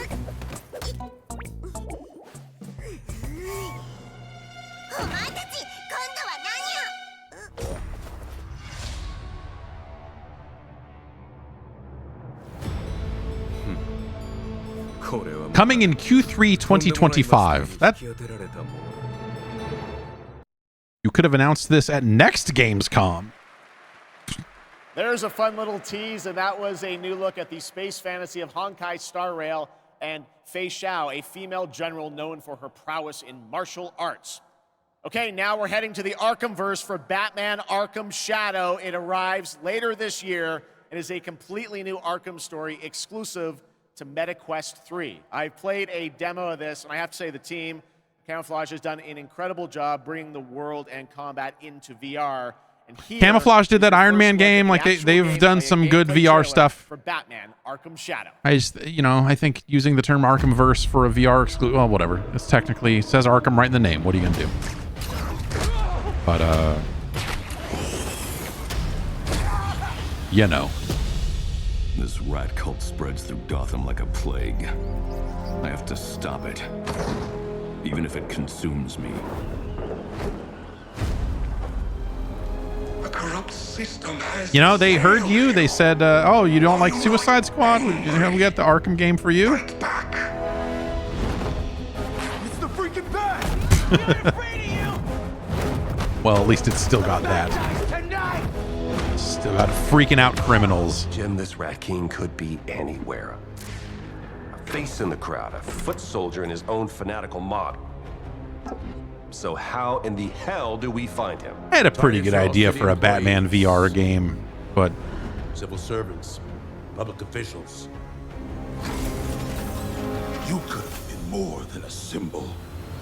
You could have been a god. Look out!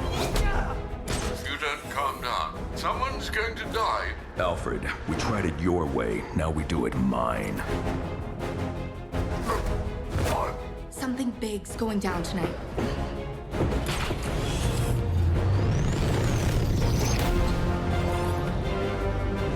We repress our rage, our fears. yeah, I want, you know, Feeds the shadow. it's always weird when you see a game, a VR game that is kind of presented in this way of like, here's this big story thing, and there has not been a ton of those, and I can bring the Rat King to you. And this isn't gonna run like this, and it's not, you know, like your movement is never gonna be as smooth as that is, and you're gonna be doing stuff, and you know, I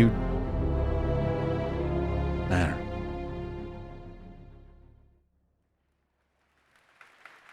Well, that trailer was buzzing. And Yeah, the the whole 1,800 city is people buzzing that during play that this game week of will games. love And it This weekend, the heart of our beloved and try to tell you that gaming VR is metropolis, back. Cologne, will transform into the vibrant Gamescom City Festival. There will be great music on 3 stages in the city center of Cologne on both days with another 100,000 guests. Now, if you haven't been there yet, you should definitely go and check it out. That is what's happening All right, I'll in go. Cologne, and I'll also know. people from more than 100 countries are here. But Gamescom has fans all over the world, and I have good news. Gamescom is heading to other continents. Oh, huh. The first Gamescom LATAM took place in June and exceeded Are they all gonna of our try to do more expectations than with just over Latin 100,000 America? fans immersed in the gaming universe. It was a fantastic show, and next year it's going to be even bigger. And Gamescom Asia returns this October. You can join in on the fun and the entertainment so there's area it- to find out all about the games, the stage shows, cosplay, and much, much more. The ticket shop is already open, or you can also tune in to our online show Primetime on October 17th. Now, who is ready for another Gamescom world Los premiere? Angeles coming in June. No? Announced last year at ONL, here is a new look at Little Nightmares 3.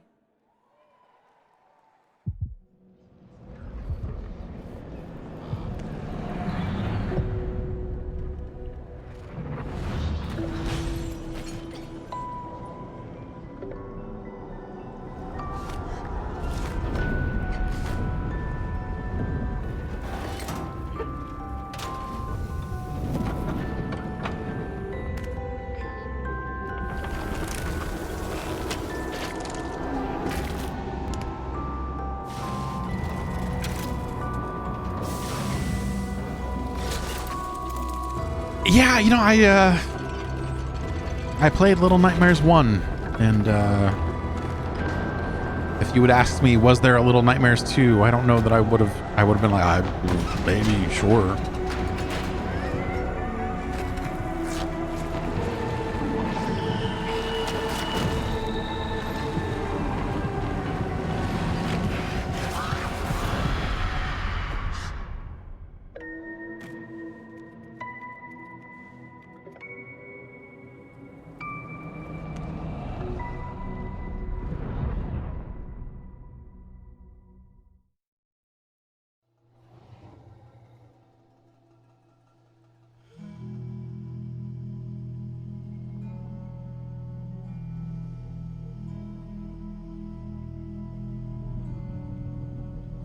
weird to see the word Firewatch in 2024. That game ever come out? What was that?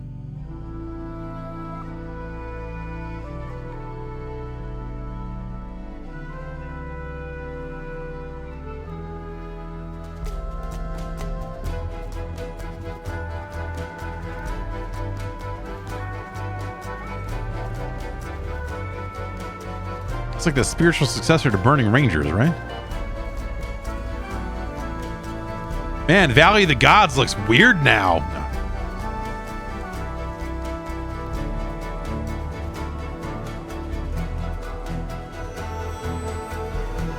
I can't remember who published Firewatch. Was it Panic?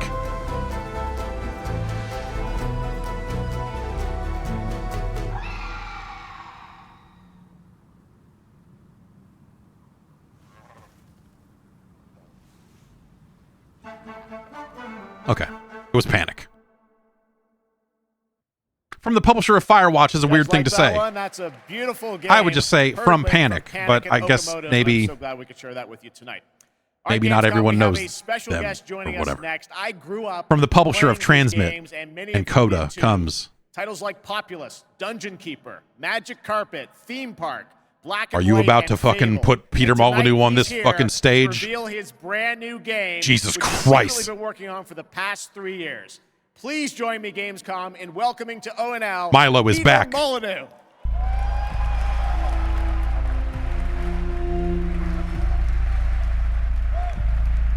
He's just gonna grab the mic and go, "This game will suck your dick," and then boom, and then walk away. He's back.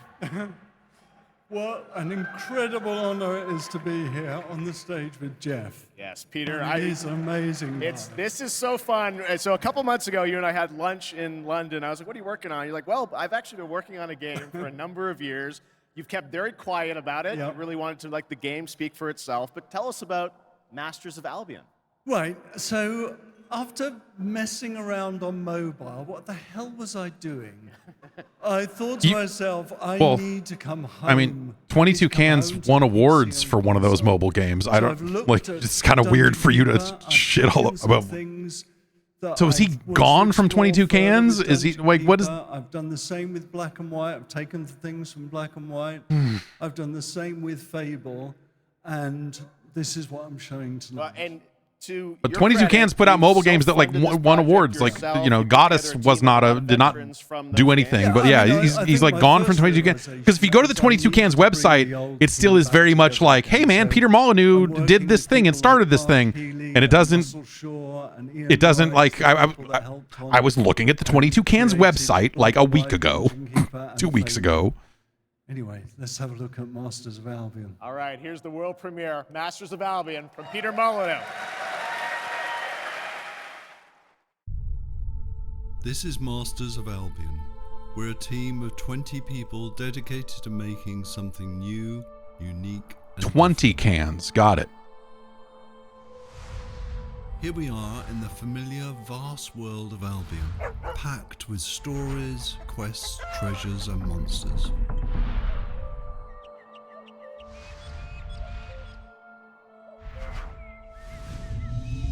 This is Oakridge.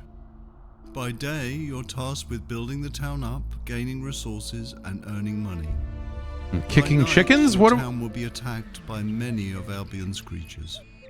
Or are we okay? You can design anything. The food, it's like, how close is this going to zoom in? Are we okay? The weapons they use, the armor they fight with. There is a strategy behind every creation. I can even feed them rats. My town's working hard. Creepy to make hand. Food. I can help out, or not. I can also design, customize, and create all buildings.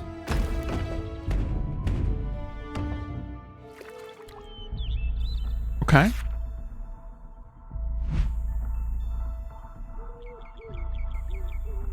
Night is coming, the sun is going down, and now my town needs defending against the horrors of Albion. And this is my hero's time to shine. You don't have to play in God mode. At any point, you can possess a character. and play in third person. Okay. My hero is now under my complete control, and now it's time to fight. You know. My hero's getting overwhelmed.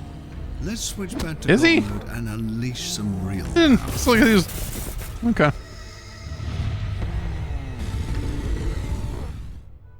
Okay, we survived the night. Now, let's design a better weapon for my hero. You can be as silly as you want, but bread swords just won't cut it. This is just a glimpse of Masters of Albion, an open-world god game full of combat, choices, mystery, and story. It's available to wishlist on Steam now. Management offers a reminder. That looks Here to have fun. attainable, I guess I would say. That looks like a vision that you could make, and I feel like people have done a lot of that sort of stuff. Right? The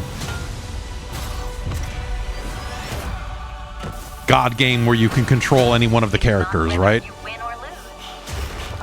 And the Steam page does say 22 cans on it. There you go. All right. Yeah, I was gonna say, because like the 22 cans site doesn't say anything at all about him being gone. It talks about him as like the founder of the studio in a way. But okay, it's like the movie, the other movie.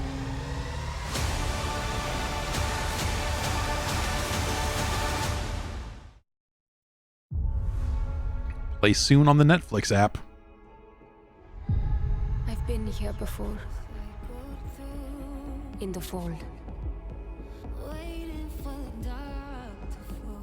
I like that Squid Game has just become this like wacky fun thing, even though that seemingly was not the tone of the actual original source material. Futures existing in motion.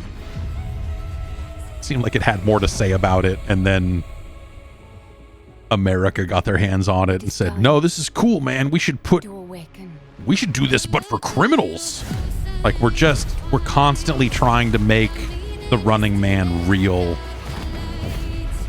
And it's going to happen. Like eventually there's just going to be enough guardrails removed from enough systems in our society that they're just going to be like, yeah, man, we're going to let people out of prison if they do good at the TV show. And it's just like,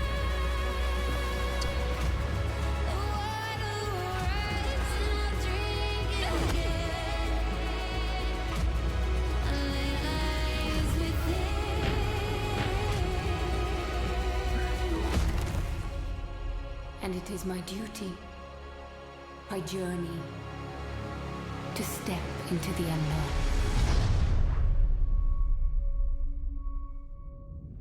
I feel like the first Unknown 9 trailer looked a little more engaging than that, but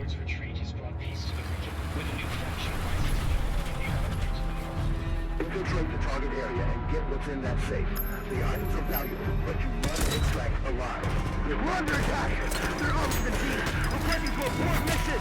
Arena Breakout. Finally, a breakout, but for multiple players. Competitive Breakout is here. Can you break the bricks with your ball faster than the other guys? Enter the arena and find out.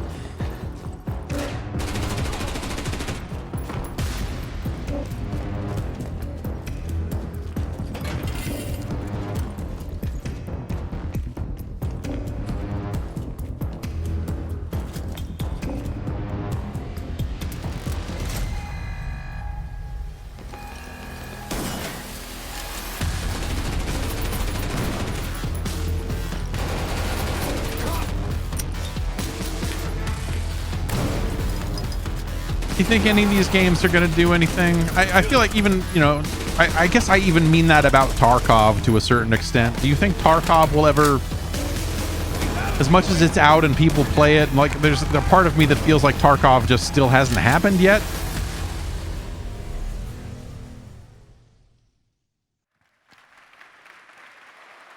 Arena Breakout Infinite is now available in early access with the full release coming at the end of the year. Oh, I didn't realize that is that like a right now thing? I thought that Arena Breakout was still in its weird alpha weekend, beta weekend thing. For the first time since 2019.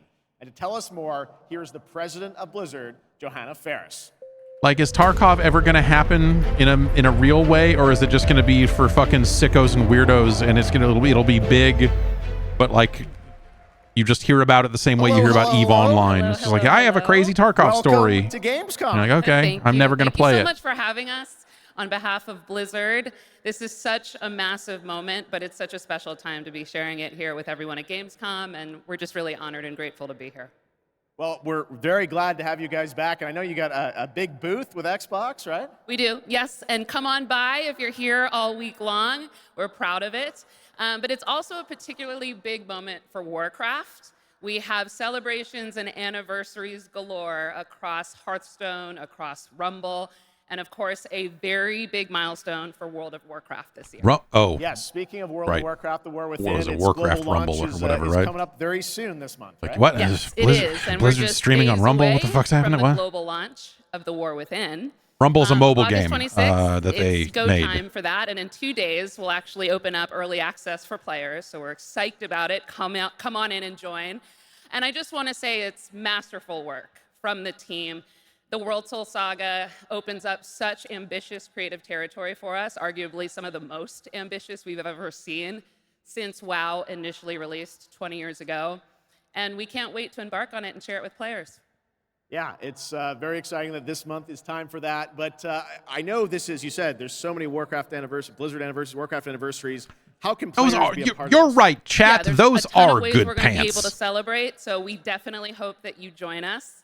There will be in-game events that commence in October, so there will be more details on that, but players will be able to earn really cool in-game rewards, and we'll be finding some creative ways to celebrate the history of Azeroth together.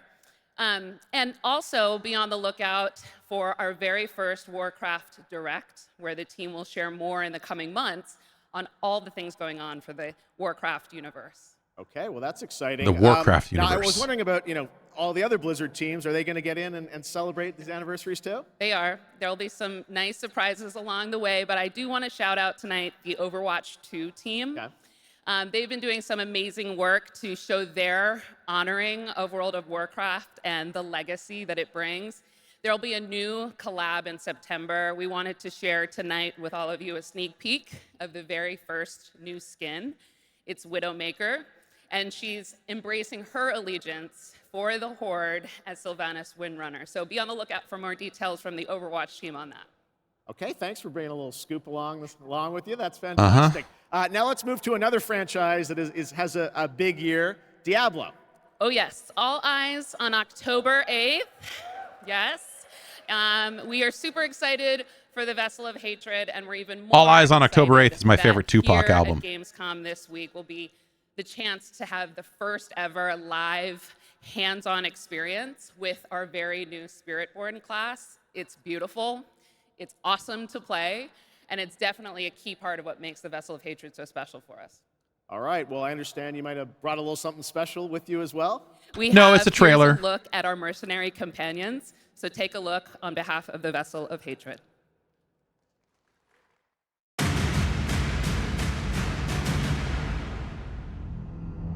I feel like every single time they show something new for Diablo 4, I go, huh, yeah. And then it comes out and I play it and I go, oh, no. Or not every time, but like when they said we're reworking the loot this season and all of that, like I was like, okay, well that sounds like something that needs to be done, and so I will fire this game up again. And the vilest of sanctuary. You fools get uglier. And it doesn't. It's not doing it. So this, at least being an expansion, is at least guaranteed to have like a chunk of meaningful new content, and not just like the little bite-sized season things. Your blood feeds my blade. And though we now wait, watching from the shadows. We cannot escape who we are. Why we fight. Please, no! Stay away! Or the fury that burns within us. I have your back. I'm with you! I will not let you down. Stay back! I just want to make my barbarian murder stuff better. But I don't want to do that by playing the same content over and over again. Strength in numbers. I am your guardian. I am your Play a different class. If I wanted to play a different class, I would have played a different class. I like my character. I don't want to start a seasonal character. I don't give a shit about the other classes in the game. I've tried them all and went like, no, that's how I happened on the barbarian in the first place. I was like, yeah, this is what I want to do. This is the character I want to play.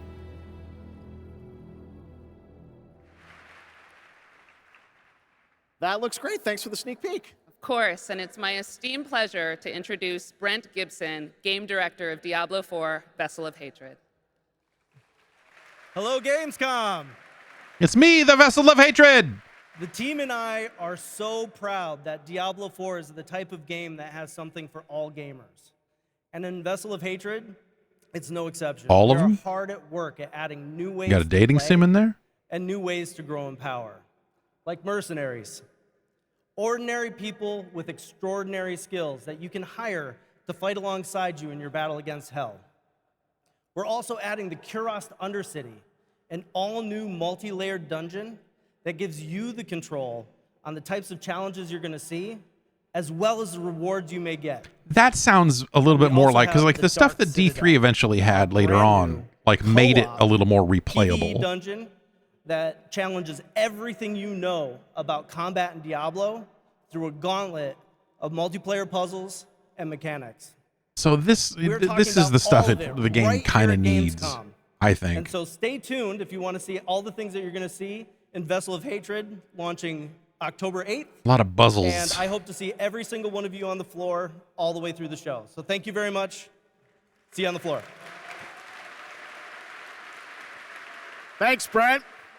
All right, now we're heading to the hardcore action role-playing world of the first Berserker Khazan, set for 2025 release.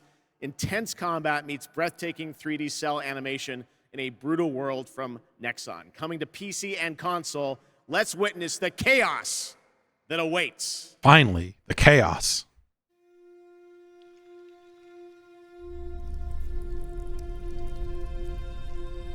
The two wolves who defeated the beast will tear into the neck of the aged lion.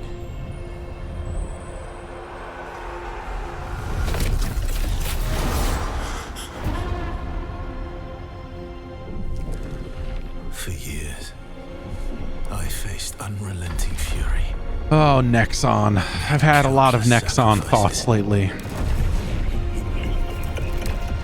And the result of my devotion was betrayal. I think they're showing, I thought I saw that they were going to show, I mean, the trailer's already been out there, but I think they are going to show The Last Descendant at some point here.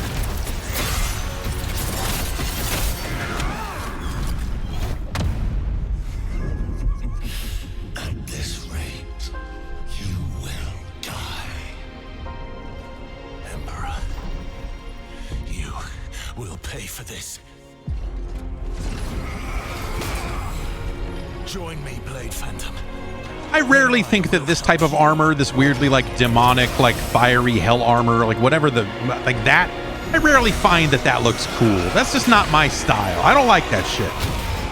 That's where I'm at with it. Weird pointy armor. I just don't think it's cool.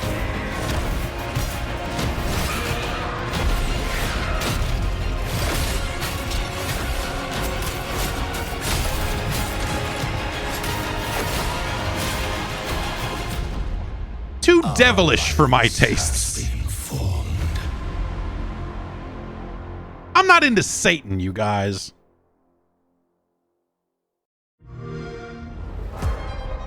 The constraints of the past are history. Here, you rule the way you've always wanted. Your choices will remake the world. And every turn becomes an opportunity to triumph.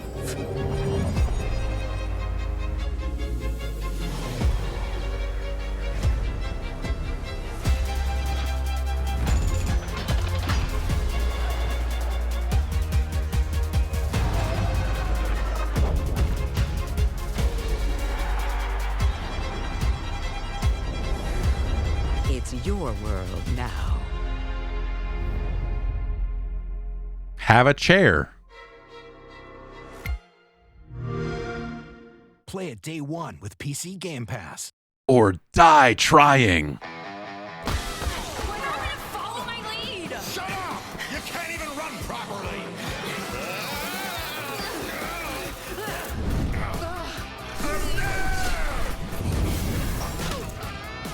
What the?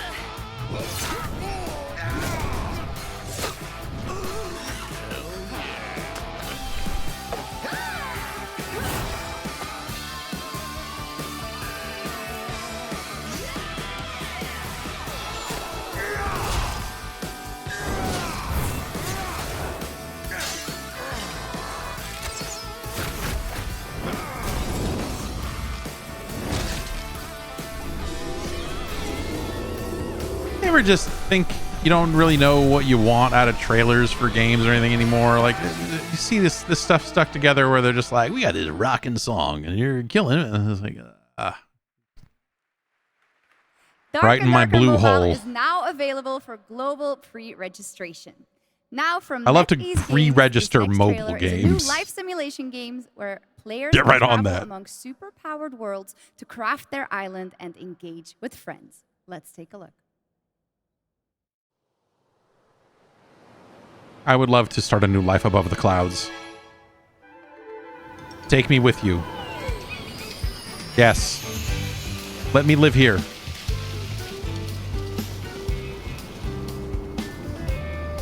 Let me catch the skyfish.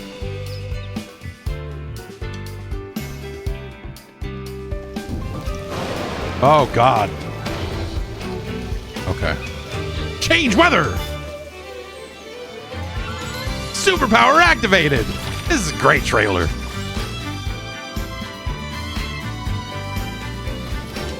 Get your food vacuum! Suck that food! Suck all that food!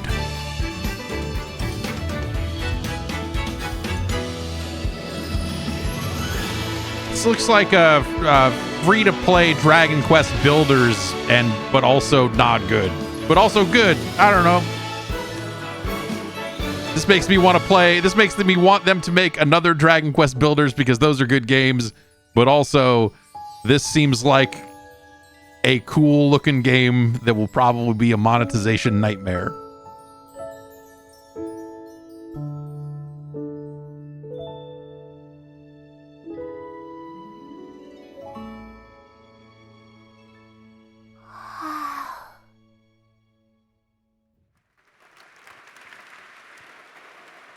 All right, we got another game to show you, which will take you on an epic global adventure. Finally. Indiana Jones and the Great Circle. Check this out. An epic global adventure. What if I told you there was a connection between ancient cultures around the world? A great circle. Does it exist? Is it the key to some lost power? That's up to you to uncover. I'm Troy Baker, and I play Indy. It's humbling playing a character that so many people, myself included, look up to. As a kid, seeing Indiana Jones in the theater for the first time I was like, a defining that's Troy moment. Baker talking. I know he does the never voice, but would have that's surely guessed that's not all his these Indiana years Jones later voice. I would be the one wearing the hat. But here I am. It's been a dream come true. A dream that I cannot wait for you to live for yourselves. The beauty of a first-person game like this is that We all get to feel what it's like to become indie. You are the one who cracks the whip, who feels the weight of every punch, I crack and the whip. thrill of finding every clue. Indy is such a unique character. Professor, an archaeologist, a brawler, an explorer, a quintessential all-around adventure. And this game has everything you'd expect from an Indiana Jones adventure. Mysterious artifacts, cunning villains, ancient discoveries, hard-hitting action. It's a world of constant danger where you've got. I like that they're making it first person, because if it was third person, it would just be another fucking Uncharted or Tomb Raider or whatever, right? Like that, you know, this at least is going to be a different type of exploration game. You know, it's good that they're doing that. It's weird because it's the most recognizable character, and you might want to see Indiana Jones and what he looks like. But at least this will end up feeling different than those games. And those details are your key to solving the ancient puzzles that hold the secrets you're after. But ancient secrets don't come easy. It's best to have an exit strategy. This is an incredible new way to experience Indiana Jones, and I can't wait for you to play it. Hold on to your hat.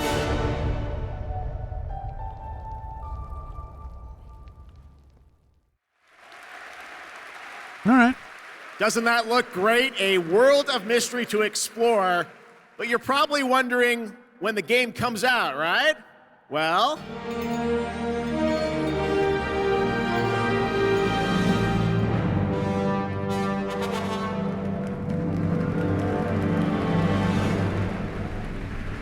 Okay. There you have it. Indiana Jones and the Great Circle is coming out this December for Xbox, Game Pass, and PC. But there is one more thing that Machine Games and Bethesda wanted to share with you about Indiana Jones and the Great Circle. Oh, are they gonna? Oh, they are, huh? Okay. The game's coming to PlayStation 5 in spring of 2025. I was just saying on the podcast earlier that I figured they would wait until after this was out before they did it. One final game announcement for you. Check this out. I thought they were gonna show Wolfenstein for a sec there and got all excited. This thing of ours,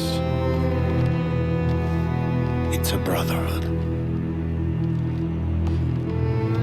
Treachery and deceit do not exist among us.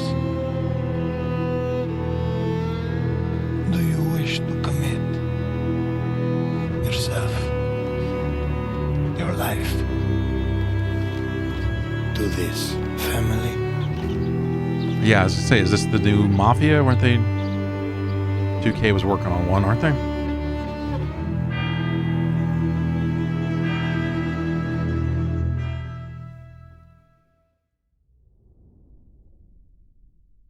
See more December 2024. I'm Nick Baines, president of Hangar 13. What you just saw is the first early look at Mafia: The Old Country, a thrilling story set in 1900 Sicily during the origins of the Mafia. We're going back to the roots of what fans love about the Mafia franchise, crafting a deep linear narrative with that classic mob movie feeling. Mafia's success is built on our players' passion for the franchise, and we're so proud to return to Mafia with The Old Country. We can't wait to show you all more. Thanks for watching. Okay. That was a fun surprise, right? All right. Well, that is a wrap on Opening Night Live from here in Cologne, Germany. We hope to see you again this December 12th, when the Game Awards streams live everywhere for our 10th anniversary show. It is going to be a very special night as we give you a sense of where games are going in the next decade. We don't want to say much now, but trust me, it's going to be a very special show. All right. Well, thanks again to my co-host, Shocks. Didn't she do a great job? Thank you so much, Jeff. It was really great to be here. I hope everyone had an amazing time. And can I say something in German too? Let's do it. Don't want to show you up, but vielen Dank, ihr Lieben. Ich hoffe, ihr habt eine super Zeit und viel Spaß auf der Gamescom. Word? Well done, German, as opposed to mine. I'm learning. All right. Thanks so much, Shocks. Thanks to everyone. Enjoy Gamescom. Have a great night. All right.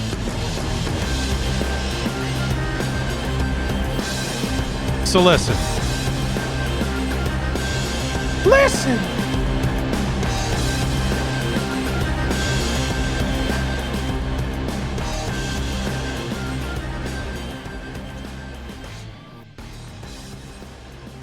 You know, hey.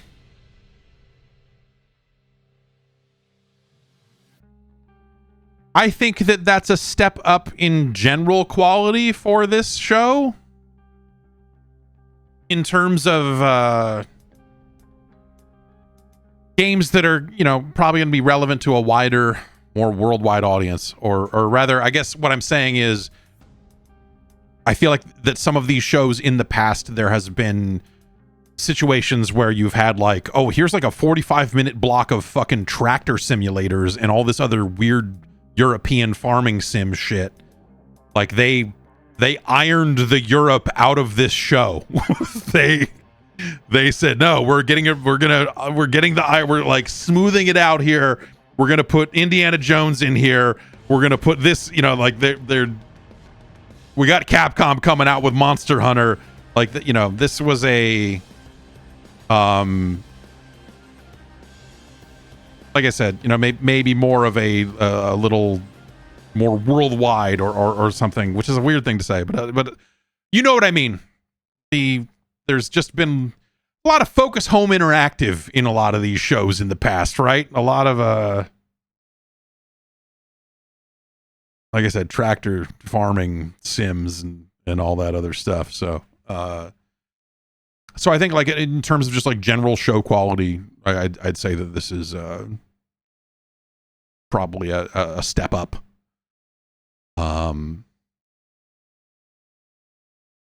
And that makes sense in the context of like, I don't think Summer Games Fest was like an incredible show. I don't think that we had a good like summer hit, like a big summer like massive announcement type stuff. And so it makes sense that Gamescom would be a little bit bigger. Like everything's kind of shifting, right? I mean, you know, back in the day, Comic-Con used to matter more, right? I think the only thing that came out of Comic-Con this year was Mortal Kombat, and that's almost more out of, that's just where there was always some kind of Mortal Kombat hit at Comic-Con when they had a game in the works. It was always like, oh, we're saving these two characters for Comic-Con, and they just classically have done Comic-Con stuff. But like the gaming stuff at Comic-Con has been largely excised from that show these days. And yeah, Mortal Kombat announced their big DLC thing at Comic-Con. And now, yeah, I don't know. So Gamescom has an opportunity to step up, and I think that they did to the extent that they could. I'm not going to sit here and tell you that was like banger after banger, you know, like the most amazing show and, you know, like all that sort of stuff. You know, Gamescom is still a show that both Sony and Nintendo chose to skip. So you still are missing two of your three hardware manufacturers. Nintendo maybe seasonally missing it because they don't have anything to show. Right. I mean, you know, obviously they're in the last full year of the Switch. And so they're going to get ready to announce, you know, they're not going to ready to uncap that. Sony, similar boat, right? I mean, unless they're going to announce brand new things or they're going to bring hardware. Sony shipped Conquered today and Astro Bot is like right around the corner. So like they're kind of done for the year. So you know, they're not going to be like, here's our December games. It feels weird to have a December mentioned a couple of times in this show, but I guess like that's probably the changing face of retail and all of that other stuff, right? Because yes, people in chat are like, Conquered came out today. Yes, it came out at 10 a.m. It came out 3 hours ago. Conquered is now available.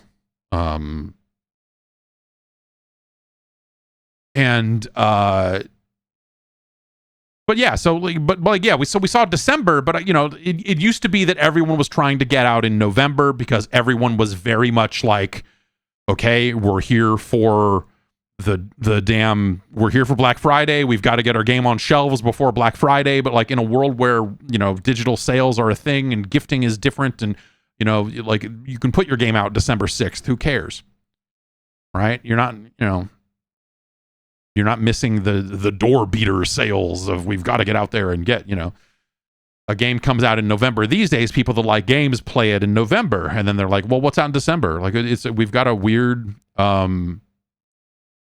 we've just got to like all that stuff has changed, right? The kind of classic holiday shopping season feels like a very different thing now too. So, you know, you can say Indiana Jones comes out in December, and it doesn't seem like that. Like back in the day when, what was it, like Final Fantasy 10, I think it was 10, came out in December. It was a Final Fantasy game. I want to say it is 10, but like it came out in December, and it was like mind blowing at the time. You're like, what? They're missing the fucking shopping. Okay, they're missing Black Friday, huh? Holy shit. It seemed like a big deal. Like it seemed like a situation where you're like, wow, Square fucked up. And the real answer is like, whatever, it's Final Fantasy. It'll sell regardless of when they put it out. Who cares? And by putting it out in December, you still have a situation where, you know, even people who have finished their Christmas shopping, people are going to return a game and maybe use that store credit to return their socks and get a copy of Final Fantasy, whatever. Like a billion different scenarios where you could probably convince yourself that that's not a big deal. But at the time, it seemed like a really massive miss on their part from just a release timing perspective. Nowadays, who cares? And I'm saying that from just a general trend and vibe. I can't sit here and quote you numbers about like, oh, holiday shopping season doesn't matter like it used to. But I feel like that, in my gut, that makes sense, right? Of just like, oh yeah, dude, digital sales being bigger, all that other stuff, like whatever. So I don't think they're really missing out on much by putting indie out in December. Because yeah, who cares about retail? But yeah, I don't know. Like that show seemed fine for what it was, for what it, you know, probably needed to be or whatever. I feel like enough people stepped up with games that matter or will matter, and then you had your kind of smattering of you know, the free to play. I don't want to call it slop, because I think that's I like that more and more people are just referring to some of this stuff as just slop, because I think that we're on the cusp of that feeling okay. It's just too negative. Like some of those games might end up being fine, and not pure slop. But we do end up in this situation where, yeah, you see a lot of it. You know, you see some of the stuff coming out of Tencent and Nexon, and you know, and everything there. And you're just like, all right, man, yeah, sure, whatever. You're right. Lochno in chat says slop is reserved for generative AI. And yeah, that's slop is really coming into its own. Slop is having a moment, people. Slop was wearing even better pants than the lady from Blizzard. I thought the Black Ops campaign stuff looked good for what it is. Again, I'm curious to see if the entirety of the campaign is as potentially open as that, or if that is just a marquee mission where they open things up a little bit, and then the rest of it, like I said, they've done that in the past, where it's like, here's the one mission in the game that's going to be crazy and introduce a bunch of weird mechanics, and then we're never going to talk about it ever again. You know, Black Ops Cold War had one of those with like a Russian embassy.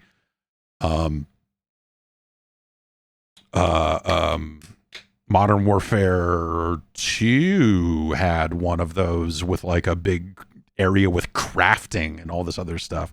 So they've been trying to have their, like, here's our mission that proves that we can do more than just follow the arrow style gameplay. And generally speaking, I think those missions have been really good. It's just always weird because it feels like you're suddenly playing a totally different game, and then it snaps back in and you're like, oh, okay, all right, 2 more hours of running forward and shooting dudes. And I wish that they would do more, either to have more variety throughout the campaign or to do the entirety of the game in a bigger sense. But they tried that with that Modern Warfare 3 campaign, and that thing slop. Not in the AI sense, but you know.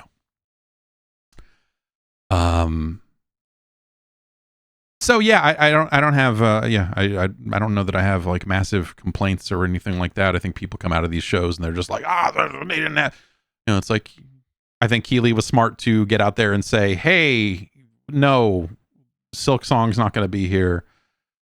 And obviously with Sony and Nintendo out of the picture, I think, you know, you start to kind of firm up what things are going to look like. But it sounds like Microsoft is there in a big way. You know, they talked about having like 50 games there or some weird number.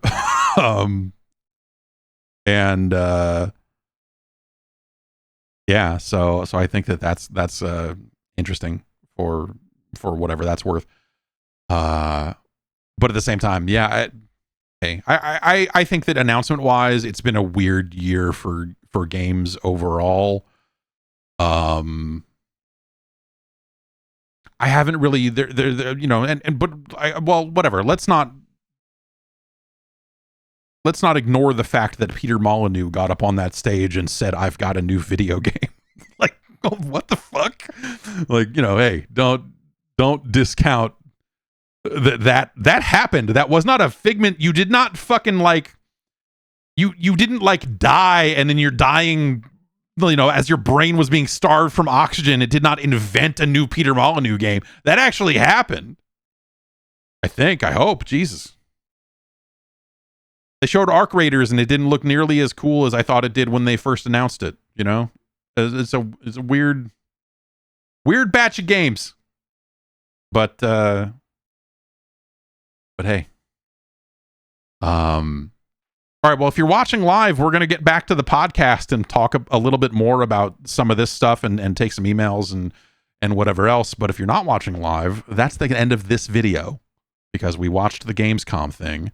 And I hope you had a good time doing it.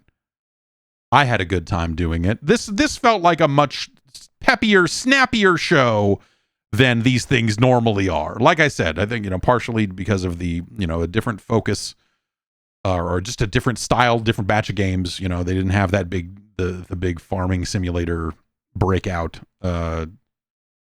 thing. Which sometimes I like to see, but sometimes can be a bit of a drag on the show, if we're being honest. But I don't know, that 2 hours did not feel, I'll put it to you this way, that 2 hours did not feel like 3 hours. And they showed Terry Bogard coming to Street Fighter, and that looked cool as fucking hell. So, what more do you want, goddammit? All right, thanks everybody for watching. Like and follow and never forward, and yeah.